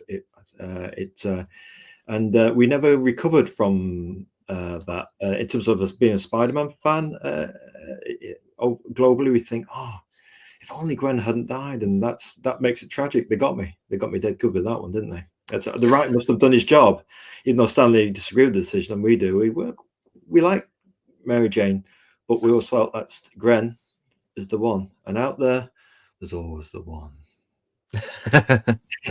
Anyway, moving swiftly on, we have another. We want to really get from the creator's mouth a few cryptic clues, because this is your chance to sell your book, and anybody who's got a good refined taste and likes the hint of the daily diet, or I don't know, quarterly or bi-monthly or monthly diet of creative darkness, then expressive darkness, here it is. What's going off in this page? this is the page right after the last one. So his conscious is now in the future in his body. Obviously, he's clean shaven. He's in a suit. The only problem is the city's on fire, and here comes Dr. Hansen. This is where first start to click that the voice in our head isn't all it's cracked up to be. We have been told so far that the voice in Robert's head is his future self, but here we're told the complete opposite. And this is like the first kind of, I've had a few people say to me, like, I was confused there, and I was like, yeah, no, that's okay, you're meant to be, because Robert's confused. Like, I've always been a fan of that kind of storytelling where you feel what the character that you're following feels, and disorientated almost. So you actually identify with the character, because sometimes life, as we alluded to earlier in life's journey, you can feel confused, and sometimes to actually put that into a character, well, why not have the character be confused, so that way we can relate to that character. If we're feeling like we don't know where we're going in life, why not have a character that's like that? I just interject with something, actually. I did bring up Eric July of the Ripperverse in the last stream, but it was interesting. He got hammered for his the events in the story not being crystal clear, but he basically said that this first debut issue, in his case, ironically like yours, in that sense, you don't know what's going on. You haven't had time to get to know Spider-Man over 70 years here. We didn't know anything about Spider-Man, although Amazing Fantasy 15 gave us a little bit of some clues to his fundamental character flaws, with being selfish and thinking it's all about him. And then when he loses the uncle, it's actually about somebody else. It's actually about somebody else in life's journey. So he said, it can take time to unwrap something. And similarly with Oreium, we think you've got it absolutely pitch perfect with putting some confusion to the character. He's confused, so if you do your job as a writer, you can relate that to the audience. The audience becomes sympathetic. Yeah, so that's what I was kind of going for. Like, I didn't want, one of the things I hate is if I'm sitting there reading a comic or I'm watching a TV show or watching a movie. Now, like I've seen a few things saying it's this, that, and the other, but I will sit there and actively be like, right, so this person will do this, and that person's going to do that, and this is how the story will end. Creation by committee. 8 times out of 10, like I'm right, and it annoys my wife to no end because I'll be there and I'm like, oh, like they're the killer. Is that a guy thing? I think I'm just like that. This is going to happen. This has been created by committee. It's a pre-canned product that's been assembled by the voices of financial reason, and you can see that maybe the creators have been compromised in their vision, etc., etc., etc. So, was it a conscious decision to break away from that predictable form of writing, or it's just you just being organically yourself? Because Oreium to us feels organic, dark organic, but organic. No, folding. It is organic in the set, but at the same time, it's like it's because I like to have that mystery. Like, don't get me wrong, there's certain things I can't. If I buy someone a Christmas present or a birthday present, I'm normally telling them like a week or 2 weeks before, like, oh, I got you something great. What is it? Oh, it's this. And again, another reason why my wife is annoyed at me with stuff. But away Does your from wife that, get annoyed at you, Starmillion? I'm going to behave. She comes into the stream and then she drags you off for. Well, we'll be playing the Jerry song. Is it? How does it go? Jerry. With a few ding ding dings. No, she accepts me for all my flaws, so I'm very, very happy there. But but yeah, no, it's that I don't like. Even I don't want anyone to know what I'm going to say next. Where I'm very much the type of person who will try to say what you're gonna say next. I can't do it with you because you're too articulate for me. But in other aspects, it's just like that. I don't like someone being able to guess what's gonna happen. And from issue 1 of Oreium, I'm not entirely. I don't think anyone has kind of already figured out where it's going to go. And apart from me, only one other person knows. So, and on pain of death, they will not reveal the secret. Oh, they're almost recluse. So I picked the right person there. They're not active on any social media. They don't get involved with anything like that. So yeah, and he's also my kind of. He's just a wall that I bounce stuff off. Shirley Valentine, speak to the wall. So yeah, just literally, and yeah, no, he's been a great help with that. But yeah, it's just that I don't like being predictable. I like to think I'm not predictable, but by thinking you're not predictable, you're probably very predictable. So I don't know. We have, you say about being predictable. We have no idea what we're doing next. We cry out to the great ether for inspiration, and they will guide us. So yeah, I don't want to. That's my thing. It's not consciously. It is a natural thing, but it's just a very personal thing where I want to create something. I wouldn't say it like that. It's like I can't watch The Usual Suspects now. I've watched it twice. I watched it the first time. I was like, blew my mind. Like as a 14-year-old kid, I was like, wow, this is amazing. And then I watched it again, and I was like, oh yeah. But I can't watch it again now because now you've seen the strings. Some things are not rewatchable. Some things are. Take about Confusion. On Monday Film Day at the 5 Pillars on X, we talked about our top 3 movies. We hadn't shared them. I thought, oh, I'll share them and see if we get any comments or anything like that. And we had obviously Star Wars, which has been well discussed to death. And then we had Highlander. And in that movie, you have that sense of character confusion and disorientation. And it felt that very much in our first viewing.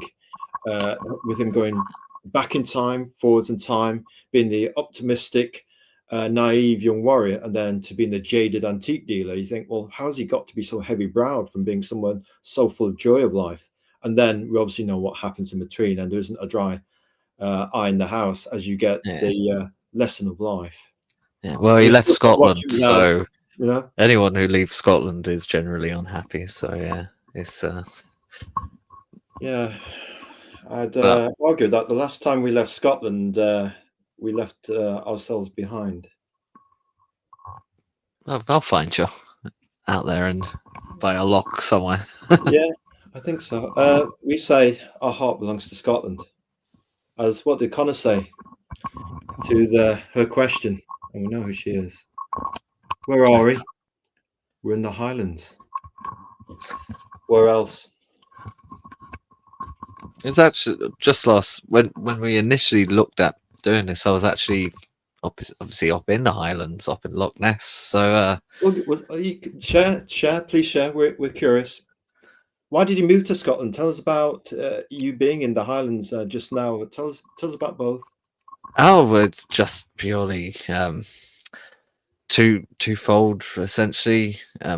Don't get me wrong, the money in London was good with what I was doing. I was a night security guard, but it gave me 12 hours for 4 days on, 4 days off. So the 4 days on, I would be on my own for 12 hours and I would just write during that, which was great because I saw myself as a professional writer. Then I'm getting paid to write, and I have to go for a walk every couple of hours to make sure the building's secure.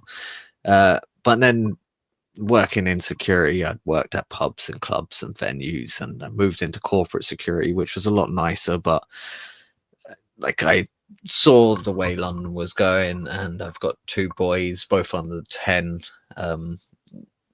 Boys in London are either going to join a gang or they're going to become a victim of a gang. So we had the opportunity to move up to Scotland, so we kind of just took it. My mum is from Scotland. She lives here. Yeah, so I'm half Scottish. And well, bless you. Yeah. Good man.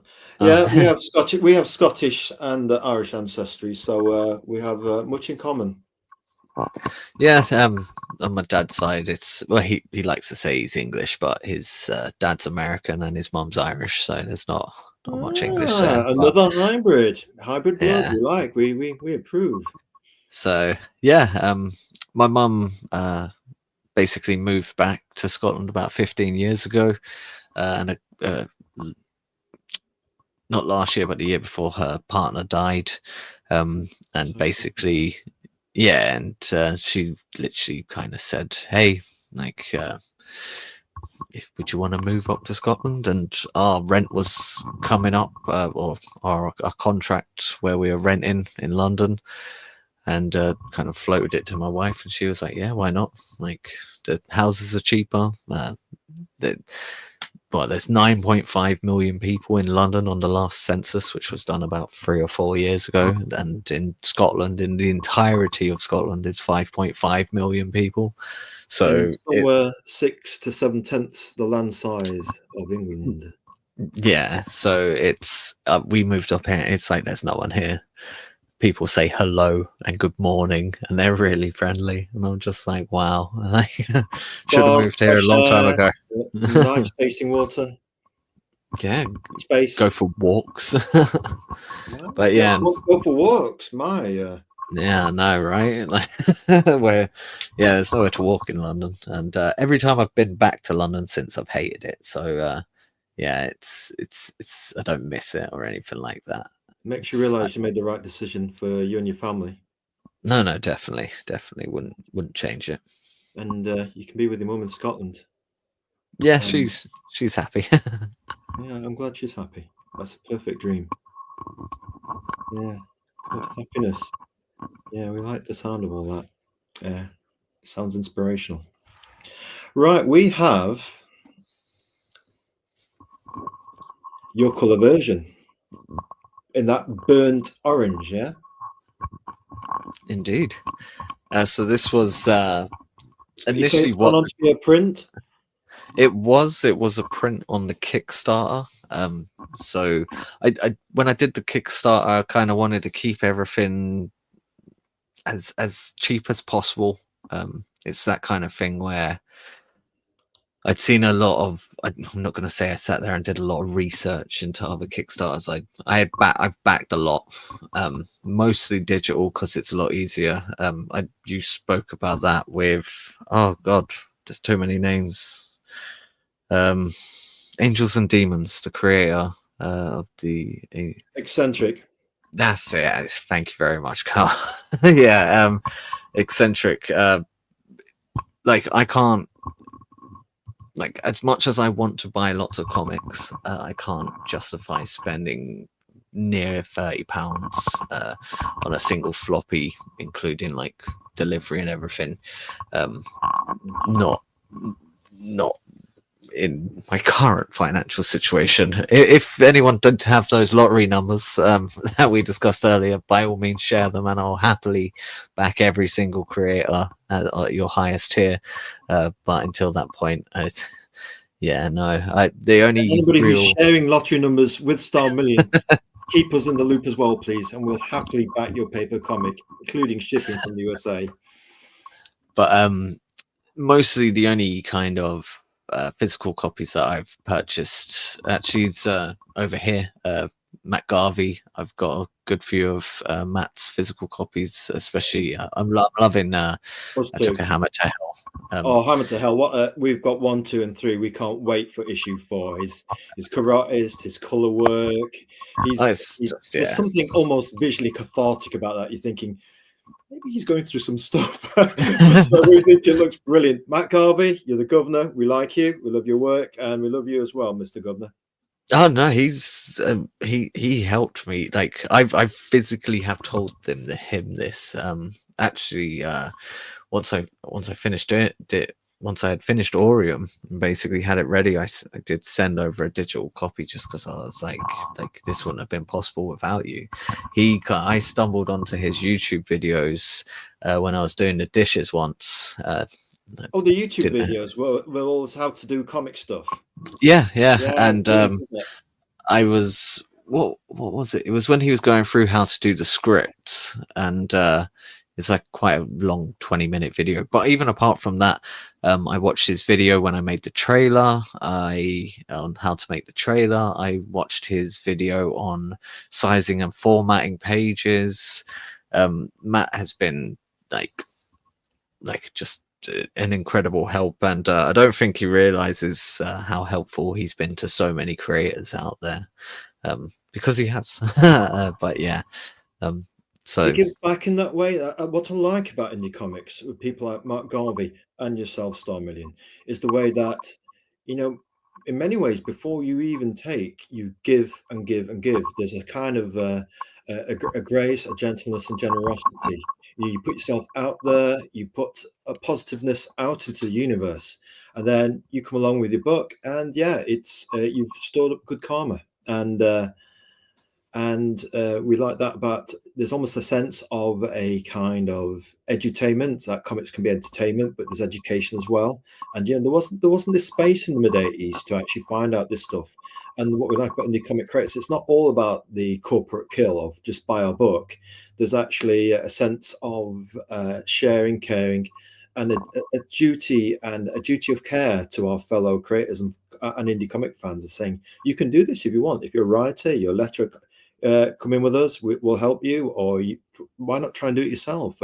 Look at some of our how to do stuff and try it yourself. And you know, you've got print on demand now, so you don't have to pay upfront for a 1,000 issue run costing £1,000 to £2,000. We print on demand from people like Mixum and other such printing companies in America. You can just print a set amount and see how it goes. You print 25, go to a local convention. It doesn't have to be 200 miles away from you. You can go to a local convention and see if people like it. People are curious. They'll come up and you explain it and press the flesh, meet your customers in the flesh, and build up word of mouth that way, you know? Yeah, no, I'm terrible with elevator pitches. So yeah, that's something I really do like. Right, Yeah, here we go. Right, Starmillion. We want this up close and personal. Starmillion. We believe in doing pictures with, he says cryptically, in 1, 7, 11, or 25 words or less. The amount of words is up to you. You're the auteur writer between the two of us. I count myself more as a storyteller, a visual storyteller, but you are clearly an auteur writer. How do I know that? Because of what we experienced with Oreium 1. We class you as a serious writer. We can look up to that green light and say it without blinking. You reading this, folks, in the audience? Right. So what we want you to do is give us an elevator pitch. You're at a convention, you're on that side of the table, you're standing up because we want that positive energy, and you've got a lady and she's got some kids, she's coming past, and she's curious about your comic. In 25 words less, what would you say Oreium is? Go. or I couldn't even pronounce the name of it right. Oreium is a dark mystery that will leave you confused and curious on where the next steps will take you. Catch up now on issue 1 while issue 2 is about to come out. And what I like about that is you've appealed to the fairer sex's profound sense of curiosity. Yes, and I can see that person flicking through your book and a potential sale in the offing. At least if you have a little book, you can take her contact details, her email, and any teenagers or male potential customers that come back. You can take all their details and maybe contact them later. You said you quite like the look of our book, but you wanted more time to think about it. What do you think? Would you like to join our newsletter, find out a bit more about it? Go to our website, business card, etc., etc. So yeah, we like that dark Oreium elevator pitch. There you go, folks. For the first time ever, Starmillion elevator pitch right here, exclusive. Right then, Kyle, stop torturing the fella. Move on to the next slide. Right, so here we go with the next one. We have got about the book, just to review it then. Oreium is a 32-page black and white comic book. The cover is a grayscale, intervened by the editor, with a hint of colour, burnished orange, and all pages have a gloss finish. It's the first issue of a 4-issue story, as Starmillion has alluded to earlier. The issue is fully completed, and we like that. That's clearly a philosophy you have, isn't it, Starmillion? To be ready before you crowdfund. Yeah, it's I will back things that aren't completed, but one of the things that not upsets me but or disappoints me is when I back something on Kickstarter and it's like, if I say I back it today and then it's like April 2026, I'm just like, that's a really long time away. So we feel the pain, don't we? If you get that anxiety thinking we want it now, but you can go to a corporate comic, can't you, and go to the shop and get it now. But that kind of hurts, doesn't it, when you're waiting that long? Yeah, it's a long time. So I wanted to, and another thing, obviously, I had seen on the indie comics like community on Twitter, X, was obviously people saying that they've had to wait too long, or the book's not ready, or some people still don't have their book yet. So that was a real thing for me. I was like, look, I'm putting the money in up front. I'm getting it completed. It's gonna be ready. It's up to you if you want to join in on this ride, kind of thing. Like, it's there, it's ready. As soon as it was kind of done, I pretty much sent out all the backup forms, and once I got them back, like the digital copies went out straight away pretty much, because they were there, they were ready. And even the printed ones it was 2 weeks later, and then about a month from the end date, I think almost all of the printed copies had reached where they needed to. But yeah, no, it's how long did that fulfillment process take then? Obviously the digital ones are quite quick, because you can, I suppose, have a list of emails and just mass dispatch. Yeah, next time I'm just going to do it as a message. The physical ones took a bit longer, because before the campaign had even finished, I had printed off a few copies, just obviously as tests to see how it was. Do I need to change anything? The picture that you had at the start of me holding the comic was with one of the prototype ones, I was just like really happy to actually be holding it.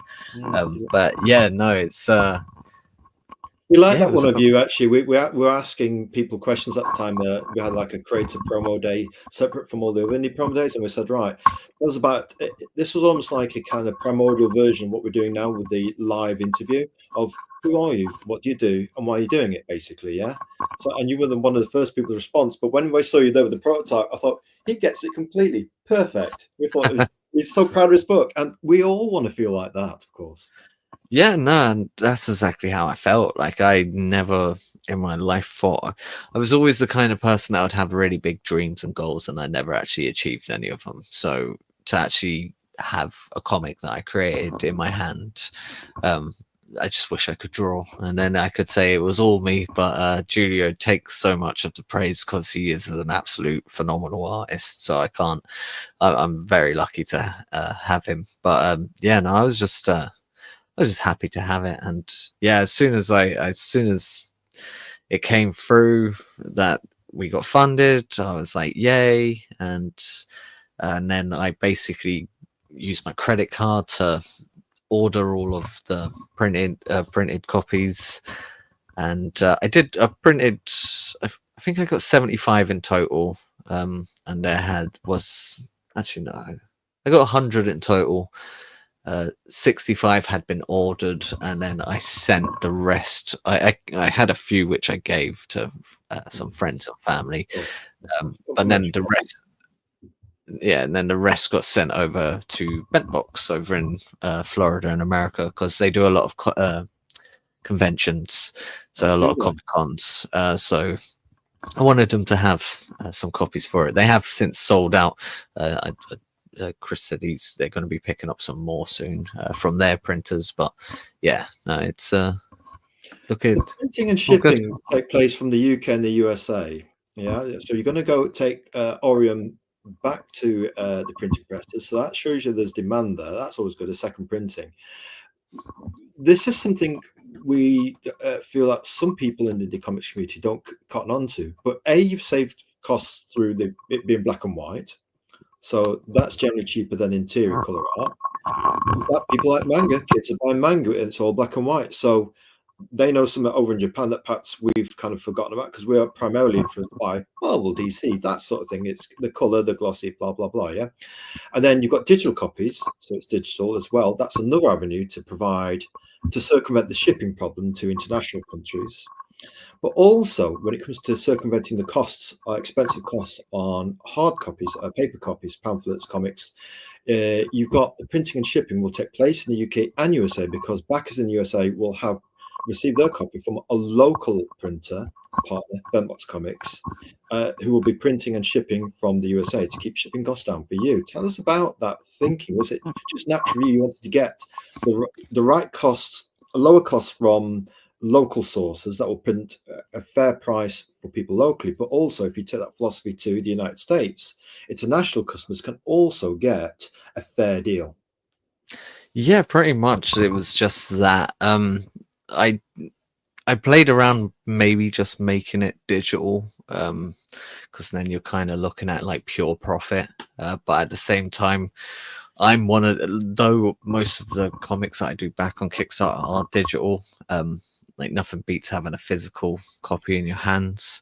So I'm aware of that. I'm like that. So I know other people definitely are. And yeah, like, I don't know if partly it was, I don't know, maybe I wasn't too confident that I would sell any, but I just wanted to keep the pricing kind of fair. Like ideally, if I could have, I would have even dropped it a bit lower. But at the same time, like it wasn't cheap to make. So I was like, okay, I 2 kind years of of need development time with your artist, that's a lot of development time. That's part of your cost. You have to recoup some of that. Obviously, you can't hard to recuperate all that creative time, but that's your time. I mean, I think not a lot of indie comic creators are quite comfortable with the idea of profit, and that it's not just art, it's commercial art, and there has to be that balance between business and art. What do you think? Yeah, no, that it That it makes you make hadn't a been living some from this. yeah, it hadn't been something I had like obviously I had the dreams of this is gonna blow up, and like you It see should do. You see Eric July, and it's like with Isom making millions. Obviously, I wouldn't I wouldn't know what to do with it, or if something like that happened. It would probably just I'd probably go buy a house and pour the rest back into the into more comics. So yeah, I do know what I'd do with it, but at the same time, it's I, I, I just got I have essentially recouped my costs for Oreium 1. Which Julio's allows the got next one. yeah, but also I got a better job, so I get All paid right. more, and Okay. the rent's cheaper in Scotland as well. So a lot of things kind of lined up, which was really good for it. But no, it's definitely uh, the price points. I want to keep them fair enough. Like if you wanted a copy shipped, a signed copy, obviously I would have to send that to you even in America. So the shipping then was higher. The shipping then was around about £12. But if you just wanted a copy, the shipping was only about I think it was like £5 to £6 for the American one, and That's I not was bad. sending the physical copies for I think it was £7, so around about $9 for the physical, and the That's digital much ones. cheaper than other crowdfunders we're seeing. We're looking at shipping rates of 15, 25, 35 pounds. I mean, Yeah, no, that's very I, competitive. I, I didn't want to undercut anyone, but at the same time, I wanted to make it as accessible as possible. So we had over what was it, 120 backers in total. I think it Mm. ended on.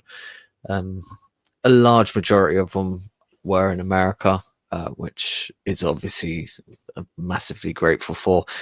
That I think it plays a part that obviously I used to do night shifts, so when I'm awake and I was on Twitter, most people were obviously in the States and not in the UK. So um, I wanted to make it fair for everyone, and like I said, the majority of the people who bought it were well. I had someone in Peru buy it, so I was like, "That's cool." Excellent. Very good. Most impressive. Yeah, Well, you've and got a very progressive outlook in terms of pressing the sources and suppliers for their costs, which allow you to think about so that's in terms of printing, but also you're thinking about distribution as well, the shipping, actually going local to each territory to actually shave costs there, all about getting that efficiency in terms of printing and distribution. And that's perhaps something that some indie comic creators could perhaps benefit from, that wisdom. We find you very progressive in that way. yeah, like it's something someone had said to me during Oreium 1. They were like, "Oh, this is really fair pricing," and I was like, should it be higher?" Like it was just that Supply and kind of demand. thing. When you start saying thousands and thousands, you might have a special edition which might just be that little bit more, with extra backup artwork, maybe in the trade. You know what I mean? You can have the standard trade, and then if that does well, maybe a reprint, a kind of widescreen version with extra artwork and that in the back, and that the I trade. had I had actually considered that once I have finished it and got it out there as a graphic novel, I might get a very limited color run done. So actually get a colorist to come in and color it all, and kind of take it from there. It's something I'm floating around with, but at that point it's 138 pages. Oh wait, no, yeah, 138. No, I'm getting confused.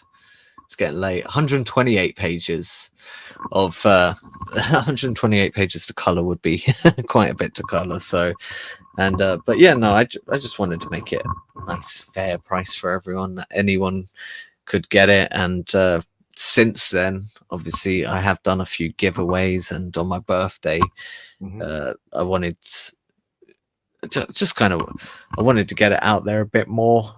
I know some people are more likely to give something free a try.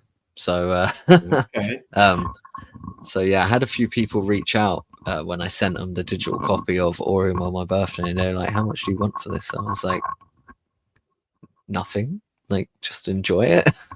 And I hope you do. Well, before we show the trailer of Oreium, people need to see a little bit more of what we're talking about. We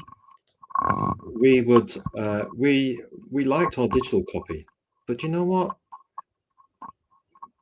We can't look ourselves in the dark mirror seriously unless we have the paper copy.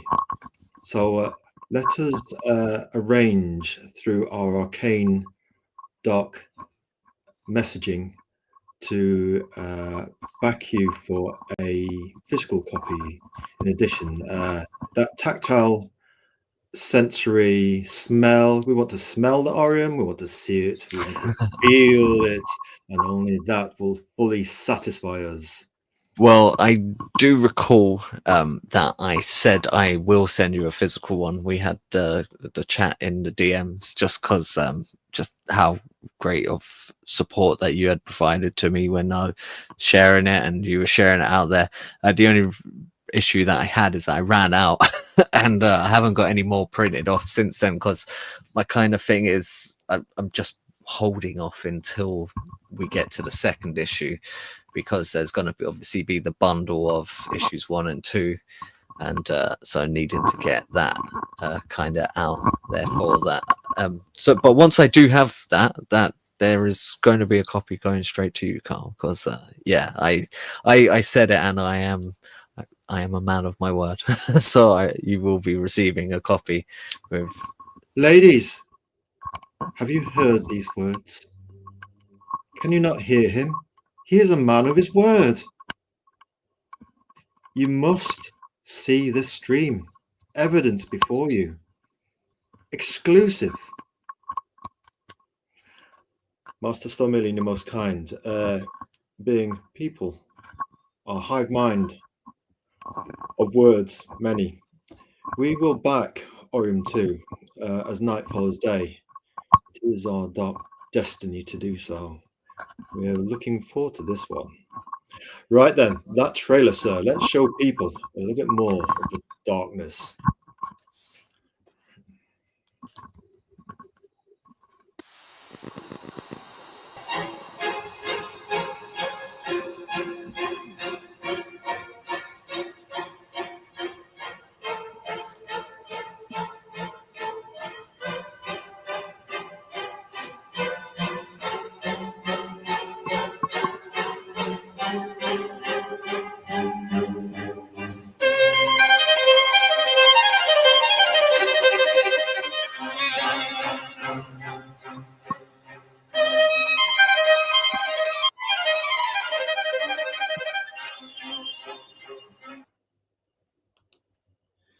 Yes, if you only knew the power of... Yes, that's most impressive. We give that a... Man, it's got everything we need. Yeah, no, whenever I write anything, I listen to classical music. I was listening to Vivaldi when I was kind of writing Oreium. One of the great things about classical music is most of it's royalty free now. If you can find the right Like source. Inspiration before 1930 is also copyright free. Clues, folks, yeah. Clues. But tell us more about this musical inspiration. The fact that it's copyright free helps, but continue. Yeah, no, it's, I can't write, or I can do lettering with lyrics and noise in the background, but when it comes to actually like writing something, there can't be any words to it, otherwise I'll end up singing along and it just won't be right. So yeah, I was listening to a lot of classical music and kind of working throughout Oreium. I was listening to classical music. And funny enough, the next one, which I've been writing, I've just had the Braveheart soundtrack on repeat, essentially. Even though it's set in ancient Greece, it's... Well, that inspiration, to get you going, get the juices flowing. That little buzz that you get from it. Yeah, buzz. Right then, we have here... Why do you write and letter indie comics? So you letter them as well, which obviously creates a more intimate creative language between you and the audience, as a creator to the audience. So why do you write and letter indie comics? I'm gonna be brutally honest here, and it's because I'm cheap. No, it's because I'm poor. I literally wanted to do as much as I could myself. If I could draw, I would have drawn it. I can't draw, so I can copy pretty well. I can look at something and I can draw it from looking at it, but creating something from nothing, I can't. I can't do it. The dimensions, it's all off. It just doesn't work. But another thing was I wanted to have something in there that I could visually see and be like, that is mine. I did that. I created that. I physically did that. Which I feel like I wouldn't have had if I had someone else letter it. But it all, again, I know Robert Kirkman, he didn't letter The Walking Dead, but like I took a lot of inspiration from that. So no variants, a single issue has a single cover. It's in black and white to keep costs down, but I kind of fed into the black and white for the tone and the story to kind of help sell it all. But yeah, no, I lettered it because I wanted to see something I had done in there. If I before I kind of really pushed ahead with Oreium, I wrote like a novella, which that's just sitting on my computer, which is just it's just a weird, dark,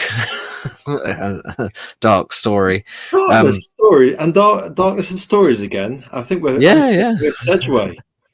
Yeah, no, yeah, that one is about a guy who accidentally he tries to commit suicide, but then he's like, no, I shouldn't do this. But then as he tries to stop, he commits suicide, and he goes to the afterlife and finds out he's not allowed to go to heaven because he killed himself, and he was like, it was an accident. So they kind of give him a chance that if he goes and collects like 10,000 souls kind of thing. But yeah, it's all dark and twisted, and You yeah, do pathos, you do darkness, you do tragedy. A trinity of hallmarks of your writing as a serious writer. You know, serious emotion, serious emotion. All is emotion. To be fair, I did like I try to make myself feel what the reader would feel when so that story, what was it called, The Street in Between, and that helped. I want to turn that into a comic at some point. That was my next Sedgway question, actually, just a mini question. It's not on the schedule. I thought, is this going to be a comic? It will be now, and yeah, so it's just following a guy who essentially becomes he just collects souls for the Grim Reaper kind of thing, but not.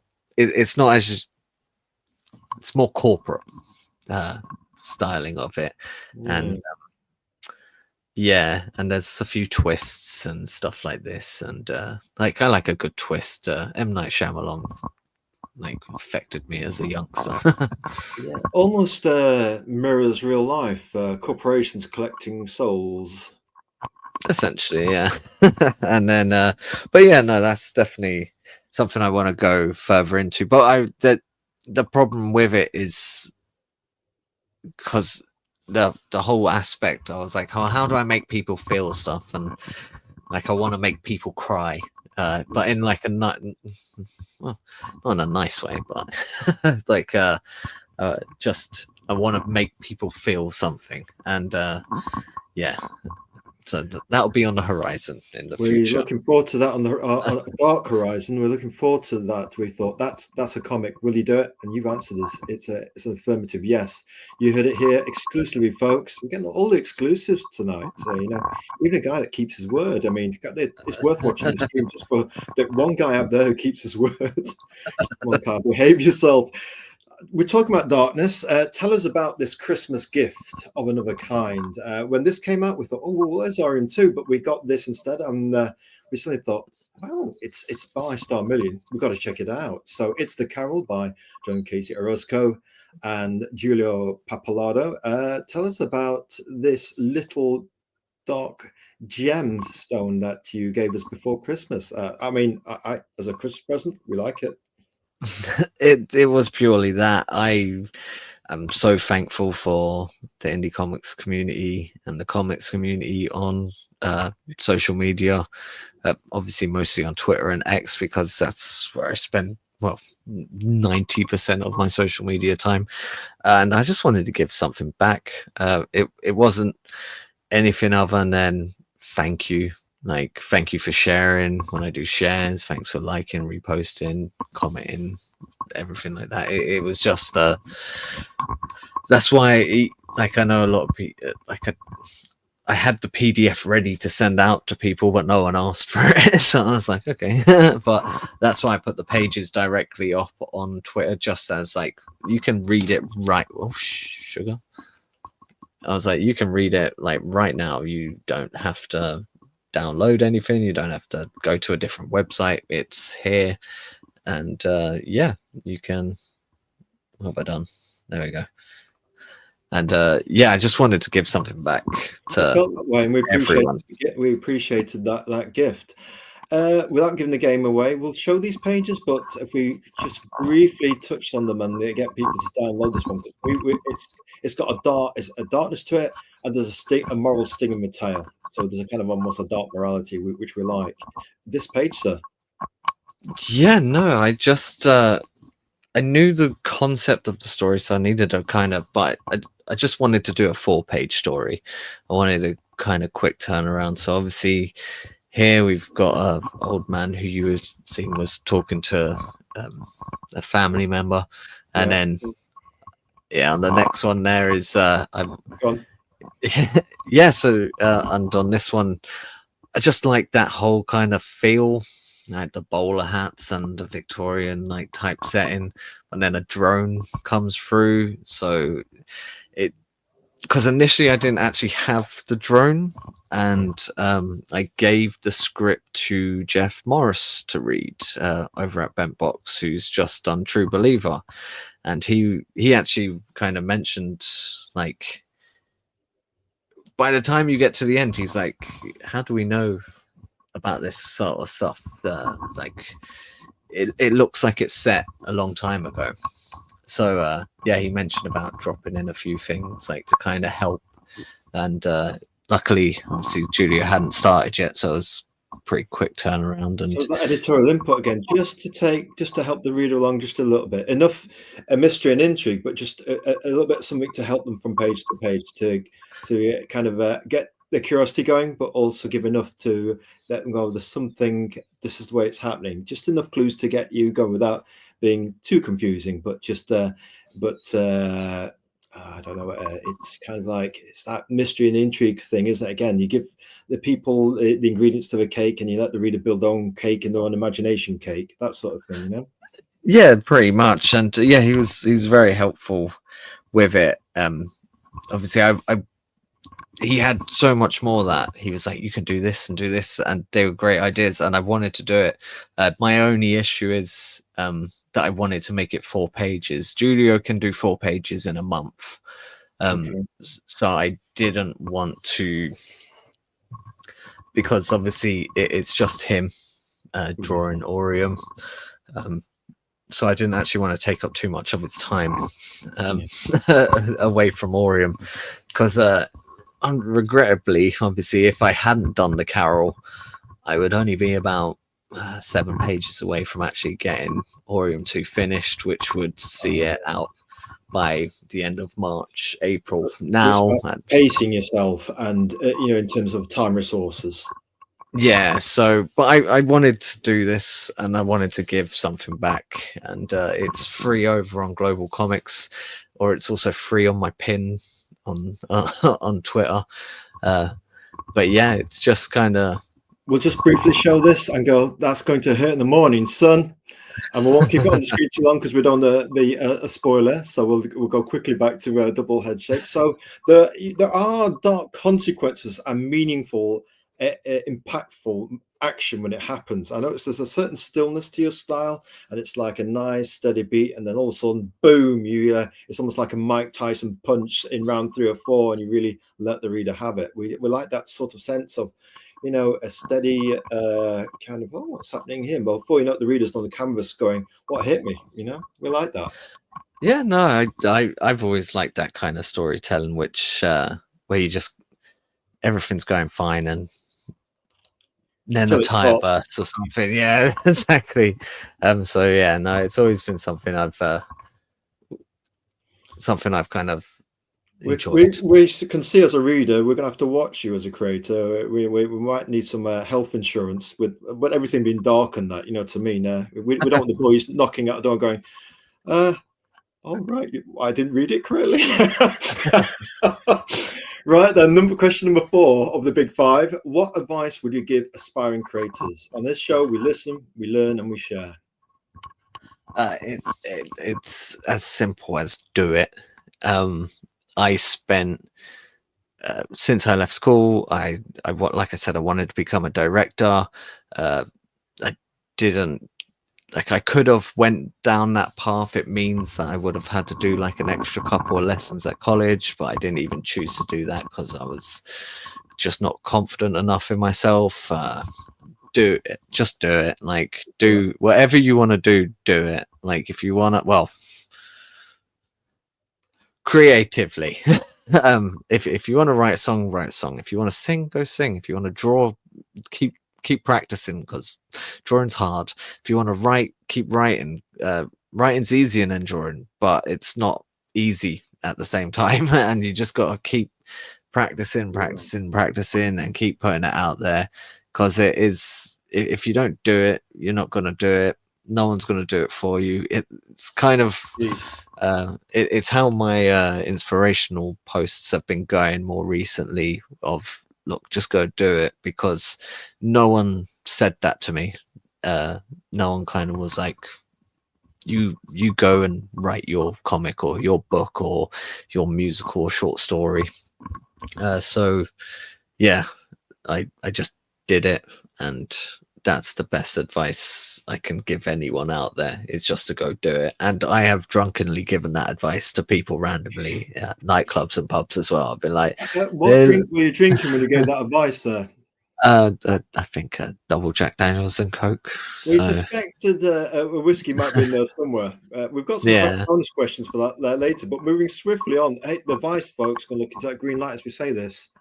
Do it. Just do it. Starmillion says, action this day. Just do it. Right, and we have got question number 5 of the big 5. What superhero would you be?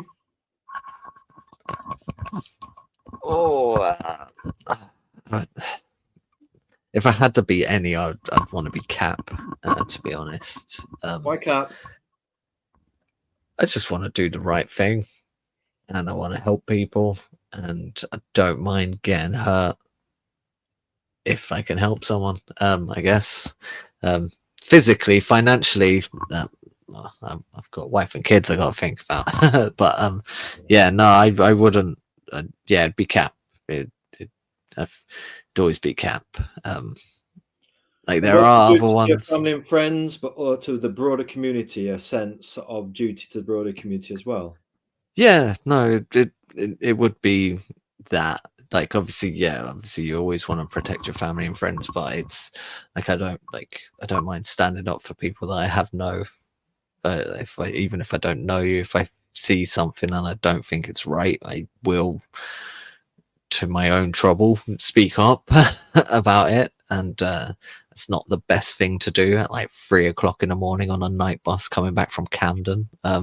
But I've done it, and I'd happily do it again. It's just one of those things. I don't like it when, well, without sounding too much like Cap, I don't like bullies. So I won't allow. Myself. Yeah, I don't like seeing stuff like that. And but it is all in a real world situation. Like, there's nothing you can do on, like, you can't be Captain America online. It's it's impossible to protect everyone. That's why I don't get involved with anything like that. It's just positive and good vibes. Yeah, well, God gave people free will, and sometimes it's hard to save people from themselves. Sometimes tragically so. Right, then Yeah. bonus questions. Some of these you might like. I mean, again, obviously, you know, we found out one or two things. We have a little look around at your profile and stuff like that. We actually read people's posts, what they post and stuff like that. So let's have a little look then at this.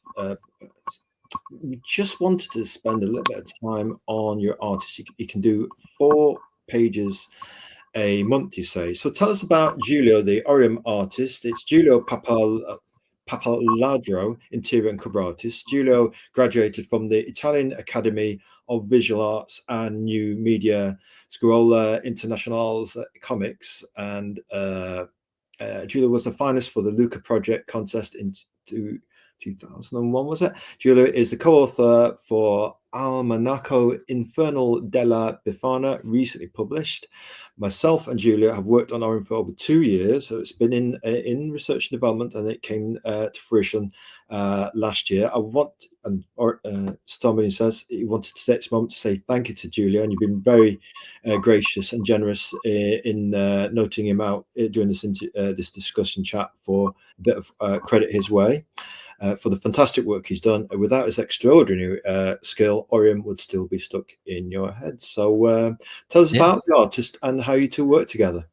It was I didn't know the first place to start. I kept being told just go to a school or a college and wait for an art class to finish and try grab one of those. And I was like, no, I did art like at Did you? school. Oh my Yeah, God, how did that go? I wanted to do a film, but the school didn't have a camera, so I ended up not. I did my coursework, which had nothing to do with my final exam, so I couldn't use my coursework. So I did an A4 piece of paper, did a pencil drawing of a corridor using perspective, and just put lots of doors on it, and then wrote a paragraph with it saying that this is essentially life. That life is just a corridor with doors leading to further corridors until the inevitable blackness at the end. And I got a C. So yeah, like not bad for a A4 piece of paper and a single paragraph. The blackness of life and the many doorways of choices that we have, and whether it's like that Alice in Wonderland thing of you can go left, go right, or go forwards, but choose wisely. Yeah. And well, yeah, Giulio, basically I stumbled upon him on Fiverr. On Fiverr. Yeah, reached out to him. I was like, it looks really great. Like, spoke to him what it was about. He was like, okay. Like, got him to do some of the character designs for Robert and Dr. Hansen. I was like, yeah, let's move forward with it. Yeah, and once he finished the first one, I was like, look, would you be available to do another 3 issues and a couple of short stories in between? He was like, yeah. So yeah, it's a pretty easygoing partnership. It is just the kind of thing where I just say to him, I'm like, if you think anything would look better any different way, just let me know. And he does, and then we'll briefly talk about it, and 9 times out of 10 we do what he says because he's got a good eye for it. But yeah, no, we're pretty much on the same. It's nice that he hasn't guessed where the story's going either. So we do work on a page to page. That's how we do it. So I don't ever send him the full script, but that's partly because it can change. Like, it's very much how Lost was written. I know the beginning and I know the end, and I know certain beats on the way there, but everything is almost subject to change. It's interesting that because a lot of the sage writing advice is know your ending, and then almost like work backwards, or know your ending and the beginning, and then obviously you get the beats will come in the middle and will take you on that journey if the ether grants you access to its dark secrets. Yeah, so I know the end, Well, I know the end of this Oreium, and I know, like we had briefly mentioned about it being a much larger story. I know how that larger story ends, but I know how this short Oreium, I know how Robert's journey ends. So yeah, I know how that ends, and yeah, I think people won't guess it. We hope not.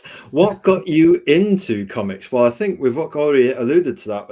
Your dad was a big influence in terms of you giving you comics to read, and you perhaps got into collecting. And then we all seem to have that sabbatical from comics as we try and press the ladies and get into football at high school or whatever. And then we seem to come back to comics. So it was your dad, or was it just that, or just you just had an affinity to that style of story, that type of storytelling or format of storytelling? No, not at all. It was purely my dad. He kind of brought me into it, and I struggled at first to get into it. Like, I loved the pictures, I loved the drawings, and I always wanted to replicate it. And I used to get those Marvel how to draw books and whatnot, and they would always wouldn't I can't draw, so that's that. But yeah, no, it was it's definitely something. It was my dad that kind of got me into it, and once I fell out of it and I got back into it, he wasn't really about at that point, but I just fell straight into it, and I put it purely down to how good The Walking Dead was. And then, lo and behold, like what, a year or two later, you've got the TV show came out, and it turned into like a global phenomenon. Everyone's like, "Oh, did you see The Walking Dead?" And I'm like, "Yeah." And I had friends being like, "You've read the comics? What happens?" And I'll be like, "Oh, I can't tell you." And they're like, "Just tell me." And I'll tell them, and then none of that happened because he used it as he changed it all up. But yeah, no, it was The Walking Dead, and yeah, my dad. They're So the you can two trace main. the footprints from your father to The Walking Dead, Lost, all that sort of cultural things, and then and the thread, doctor that brought you to Oreium here in the here and now. Yeah, essentially. So it's nice that I'm able to kind of like that I can see the path of where it came from.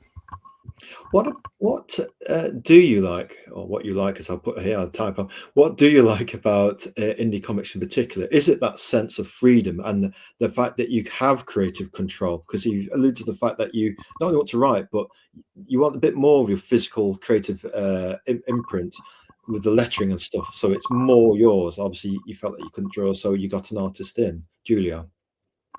Yeah, so it's just that it's just like with indie comics, it is the freedom. Anyone can create it, and everyone has, like you said as well, everyone's got a story, and I want to hear everyone's story.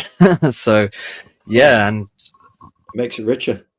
yeah, indie comics is obviously, it is the gateway into mainstream, whether we like it or not. It is. And I was reading a few or listening to a few interviews. Like, if you ever do want to work for some of the bigger comic companies, Go on, we're listening. indie comics is the way to kind of do it. Like, because they're not taking punts on like new writers essentially anymore. So if you've got a back catalog of, look, these are all the books, all the comics I've written and produced, and this, that, and the other, like, you've got more of a chance. I doubt it will go that way for me, though. It would be nice to, but I'm just happy telling my stories. Like, John, say, we would not bet against you. thank you. It's a worthy compliment. Do you have Scottish legacy? I think you already alluded to this. Yeah, my mum is fully Scottish, so I'm half Scottish. My Scottish surname, so my mum's surname is MacLean. So had it been the other way round, and had my dad been the Scottish one, I would be called John MacLean, which obviously would be pretty cool. But So you're honouring MacLean. I am. But yeah, Proud of no. it. Oh yeah, yeah. We actually going to go to the ancestral home of the MacLeans, which is on the Isle of Mull. in the next couple of months. Isle of Mull. Go on. Yeah, and off to see the old stately house there. And I don't know if I can write in the book, but they have a book there for all the MacLeans of the world, can kind of fill it in. But obviously, my name's John Casey, and then I got married. My wife's Colombian, so we did the Colombian tradition where we take one of her surnames and my surname. So our family name is Casey Orozco. That makes sense now. And lovely that you've got the Scottish tradition with the Colombian tradition. That's how exotic. Yeah, so it's nice because essentially we are the only family in the whole world that has our surname. Like me, my wife, and my two boys, we're all Casey Orozco. So it's nice because no one else has it, and yeah. That's very unique. No, we like that. Very good. Do you like haggis? And did you celebrate Burns Night? We didn't, to our shame, and we were after our haggis because obviously we anticipated this interview being somewhat earlier. So I thought we'll ask him the questions about this because it's near Burns Night. And then obviously the tech gods smote us down, and obviously we had to send Lord Vader along to tech support just to have a little word with them. So do you like haggis? I didn't until I went to a very nice restaurant, a very expensive restaurant, earlier last year. And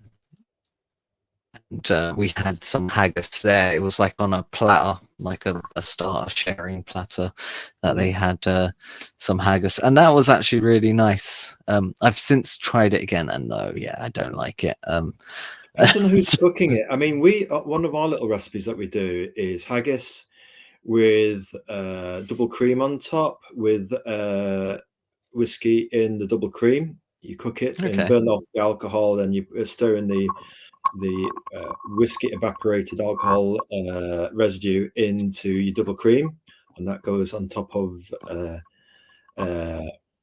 into your haggis on a little ramekin, etc., and you can have your mashed tatey and your Scottish Irish butter with it, etc., and maybe in that last picture, Jack Daniels to go with it. But yeah, no, I'm not a haggis person, unfortunately. Like I said, I had it that one time and it was really good, and I tried to have it again, and no, it might be. I've always been put off by. Ever since I was young, obviously, I was always put off by how haggis was made. So, yeah. Moving swiftly on, have you done the Edinburgh whiskey tour? Lay off the haggis, man. He doesn't like it. You can't force him, man. No, unfortunately not. I am. Whiskey tour. You like that? No, I would like to do it. I'm not really a big drinker. I know that that's like sacrilege in Scotland, but yeah, no, I'm not a big drinker, but I do. Obviously, when I do drink, it will be like a whiskey or a Jack Daniels, essentially. We're off to Edinburgh this Saturday, actually. Me and my wife, we're going for our wedding anniversary. Well, our wedding anniversary was on the 31st of January. Oh, well, congratulations. Thank you. So yeah, we're off now, if you don't mind me asking. 5 years married, 15 years together. So excellent. That's a good long time. Well done to you both. Yeah, no, I did decide. We got married on our anniversary. So I only have to remember one date. So yeah. But yeah, no, so we're off to Edinburgh. We're going to go see. Chicago is doing like a national tour at the moment, so we'll be off to the theatre to see Chicago, and going off to the Edinburgh. Well, we're heading to the castle on Saturday just to look around it. Great views of the surrounding mountains, and Mull as well has its own mountain, and it has a lovely pubs there, and Tobermory, lovely painted houses and that. So we remember Mull with great affection. And there's that little island next to it. What's it called? What's it called? Iona. Yeah, next to Mull. Yeah. But Edinburgh, the Athens of the North, absolutely beautiful. All right then. Well, Sedgway. Favorite Scottish place? The one you're living in? Luss. Okay. It's a small village called Luss on the shores of Loch Lomond.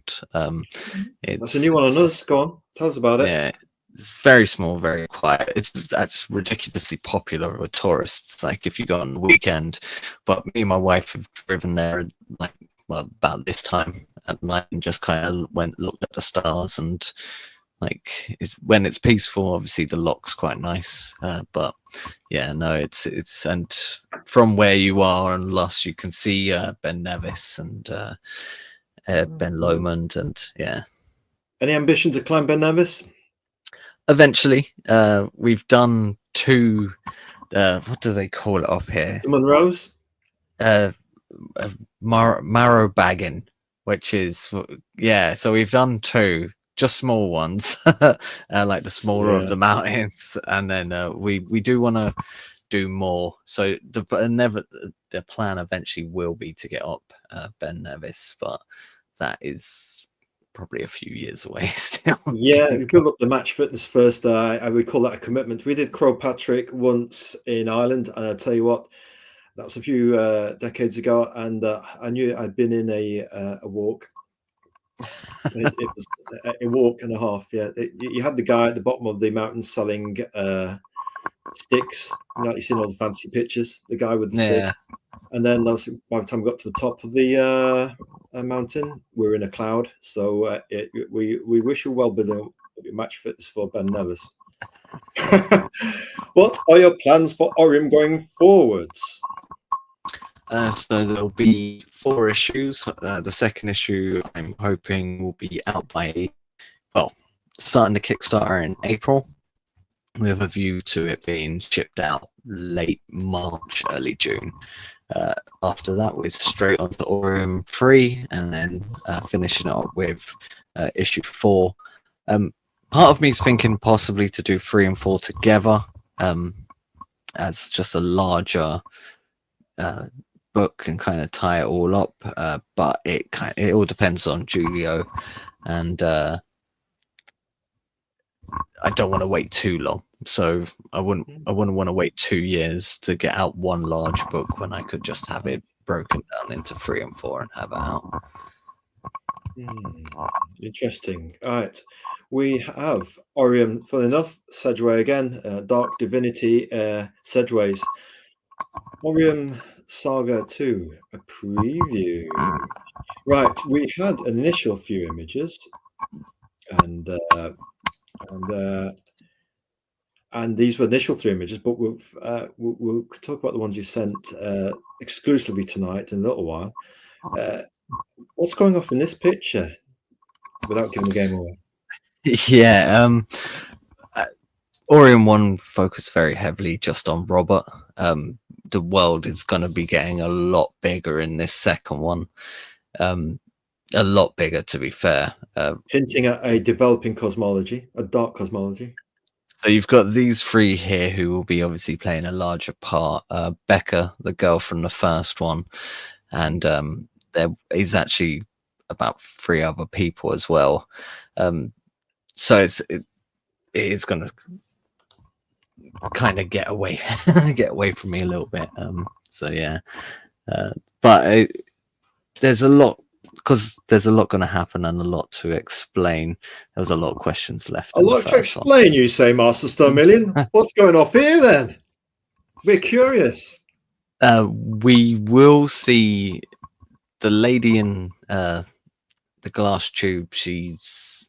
We've actually she will become clear on who she is, and obviously that is Robert tied to another bed.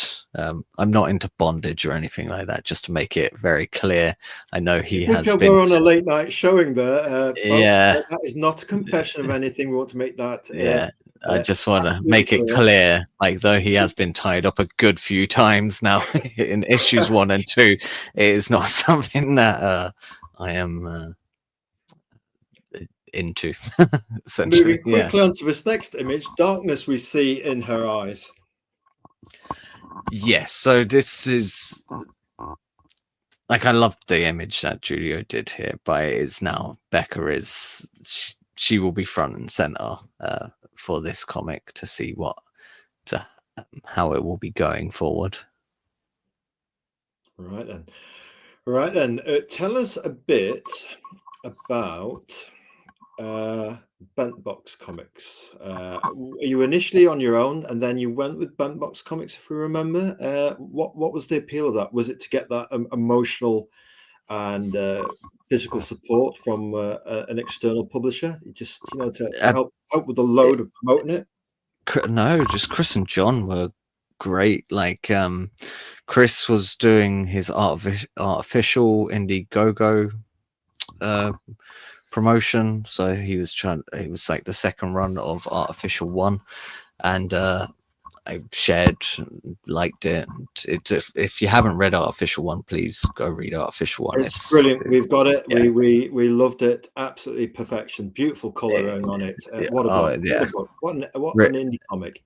Yeah, and Chris he had me on his stream, and just before we went on, he was like, "Hey, like we're trying to put together a team." No, he was just like, yeah, we've basically they're just trying to do things a bit differently, and being select in their approach. yeah, and like already, like Chris has helped me massively. Like seeing what John's done over there with Wingless and Blossom has been like they're both amazing books as well. It's so unique, and obviously with Jeff helping with the Carol, it's just very nice. It's like we're all there to help each other, and when they told me what they want to do with Bent Box, I was just like, yeah, I'm there for that, and kind of have been ever since. So yeah, anything that will help Bent Box, I will try to do. Right then, we have got exclusives, even on the exclusive preview of Oreium 2, a sneak preview, exclusive on the top of the exclusive, Oreium 2 sneak preview. And when we saw these hot off the press tonight, we were thinking, oh my gosh, we want Oreium 2 now. Where can I buy it? What can I mean, tell us briefly about this image. I mean, our eyeballs are out on stalks. Yeah, no, it is just I really want to kind of demonstrate what's happening now. Obviously, you've got at the end of issue 1, Ore, so ORE, which is kind of the name of the entity, has basically moved on, and Becca is essentially kind of the host for it because Robert is just too uncontrollable. He's too wild, not wild, but he's too broken, and he can't mend him, and he can't control him, and he needs someone to be able to control.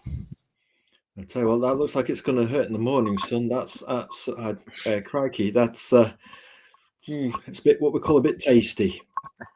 And we've got another one. Yes, so with these first 4 pages, it's kind of obviously trying to separate your sense of awe from Robert. Obviously, the way that the first issue went, it was like they are the same person, but obviously at this point, by the end of the issue 1, you kind of know that they're not. So it's just building on that and trying to build that character and what is Or's motivations, like what does he want to do, how is he going to do it, and it's just ramping up to that. We like this one with the blood ink spot stains on her face. I mean, and then there's choppers overhead. We've got this thing about journeys and a path. It's either a car or somebody walking down this dark path. I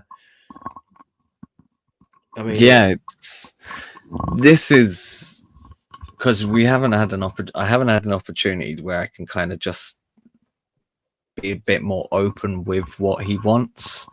So obviously here is the time where he kind of starts alluding to, because there hasn't been any explanation for Oreium in the first one or this, like, so I'm building Are you up to telling me that. you don't just download everything that verbose expedition that we get in every Hollywood movie? That we need to explain everything for 5 to 10 minutes, so that the audience actually understands what we're doing, instead of actually using their imagination or the brain or understandings type stuff. Like, what's that phrase that you don't allow anymore that we're not supposed to have? What's it called? Oh yeah, critical thinking.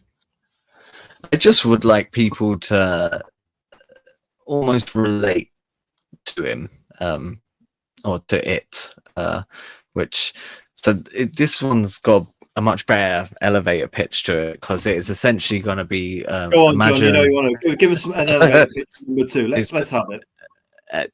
Imagine invaders of the body snatchers mixed with midnight mass, and it's pretty much going to be a mixture of that. But oh yeah, no, I still got to work on the elevator pitch. Yeah.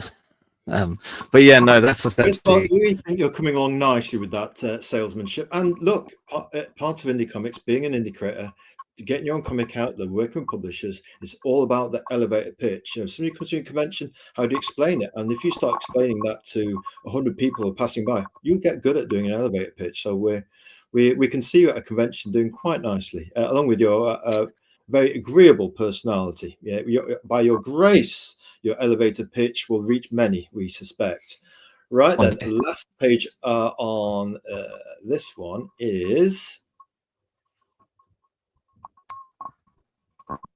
what we got here then. A corridor, you say? Is that one of many doorways of life? Starmillion? Just took it straight from my GCSE. We're listening. We're trying to keep taking it all in. Yeah, no, this is so from the first page to obviously this page here. He's trying to collect as much Oreium as he can, because obviously the girl has very limited amount in her from Robert, so it's just it going around collecting as much Oreium now as it physically can, because it wants to go home, like any good ET story. And with that, we've got a beautiful non-segue into a question 15, and it is the last question, folks. We promised an audience, but I think we're tortured Starmillion as well. This is a 15-round boxing match, as we're going in for the extended. We're really getting into it, put it that way. Number 15, something nice and simple for you this time of night. Favorite pizza, Governor? A farmhouse pizza, but stuffed crust. Yeah, so with stuffed crust. Yeah, so mushrooms and ham, and yeah, stuffed crust. Yeah, pretty simple. Maybe some onions. Ever? I'll eat it. I don't know if I would physically pick it myself, but I have and would eat Hawaii. Yeah, we got this from a football podcast about Nottingham Forest, and he asked all the guests what their favorite pizza is, and the popular one is the one with cheese. Yeah. But Godfo had his. I think he was completely all-American meat feast on his. He wanted all the meat from the farm, I guess, on his pizza. And so you're farmhouse stuffed crust kind of guy, yeah? Yeah, pretty simple. Maybe some extra mozzarella on top, but it's just as long as mushrooms on there, that's pretty good then. Right then, here we go. This is the long goodbye. No, it's short and sweet. A graceful goodbye. Thank you for being a most intriguing guest, Starmillion, John Casey Orozco, with his unusual Scottish Colombian name. It sounds like he's got a nice family, and he's in the Highlands. He's in Scotland. Where else? Break your heart, Scotland. I think there's wisdom in your words, Master John. Your words are deafening, particularly to me. I relate very much to your story and your journey, and wherever we may go to next. Good luck with Oreium 2, although we suspect you will not need it. We'll be following your progress with great interest. Honestly, thank you for having me, Carl. Thanks. It's great to actually finally chat to you voice to voice, because yeah, we've been interacting for some time now, and obviously You know Yeah, somebody, but you don't know them, but you've not met, but you maybe could meet. Dark destiny. no, exactly. So honestly, this has been a fantastic time. Thank you so much for having me on, and obviously it's been one of my favorite interview chats that I've Oh, done so thank you. far. So honestly, thank you so much. Look, no, it's all right. Look, earnestly, we say, look, we know the interview's taking its time, but we want to give people creators we identify with and the comics the time they deserve. You took 2 years to make it, so little time this interview was, and we want to give our time to you and your artist Julia, because you put together something darkly special, utterly unique, and we promise we'll back number 2, and we promise we enjoy it, because obviously we don't want Oreium to come to our door and have a word with us, so we're definitely going to back it. We're definitely going to read and enjoy it the way it's meant to be read and enjoyed. So we say to you, we shall be following your progress with great interest, and if you need any more promotion, you know where to find us. Yes. Thank you so much, and yeah, no, honestly, thank you again, Carl. Honestly, and thank you for everyone watching and who will watch in the future. And yeah, no, honestly, it's been a great chat, and I can't wait to get Oreium out to you all. We can't wait for it. Back Oreium 1, back Oreium 2. Look out for it. It's out there. Look to the stars. Right then, it's time to add the trailer, and we shall say on over now.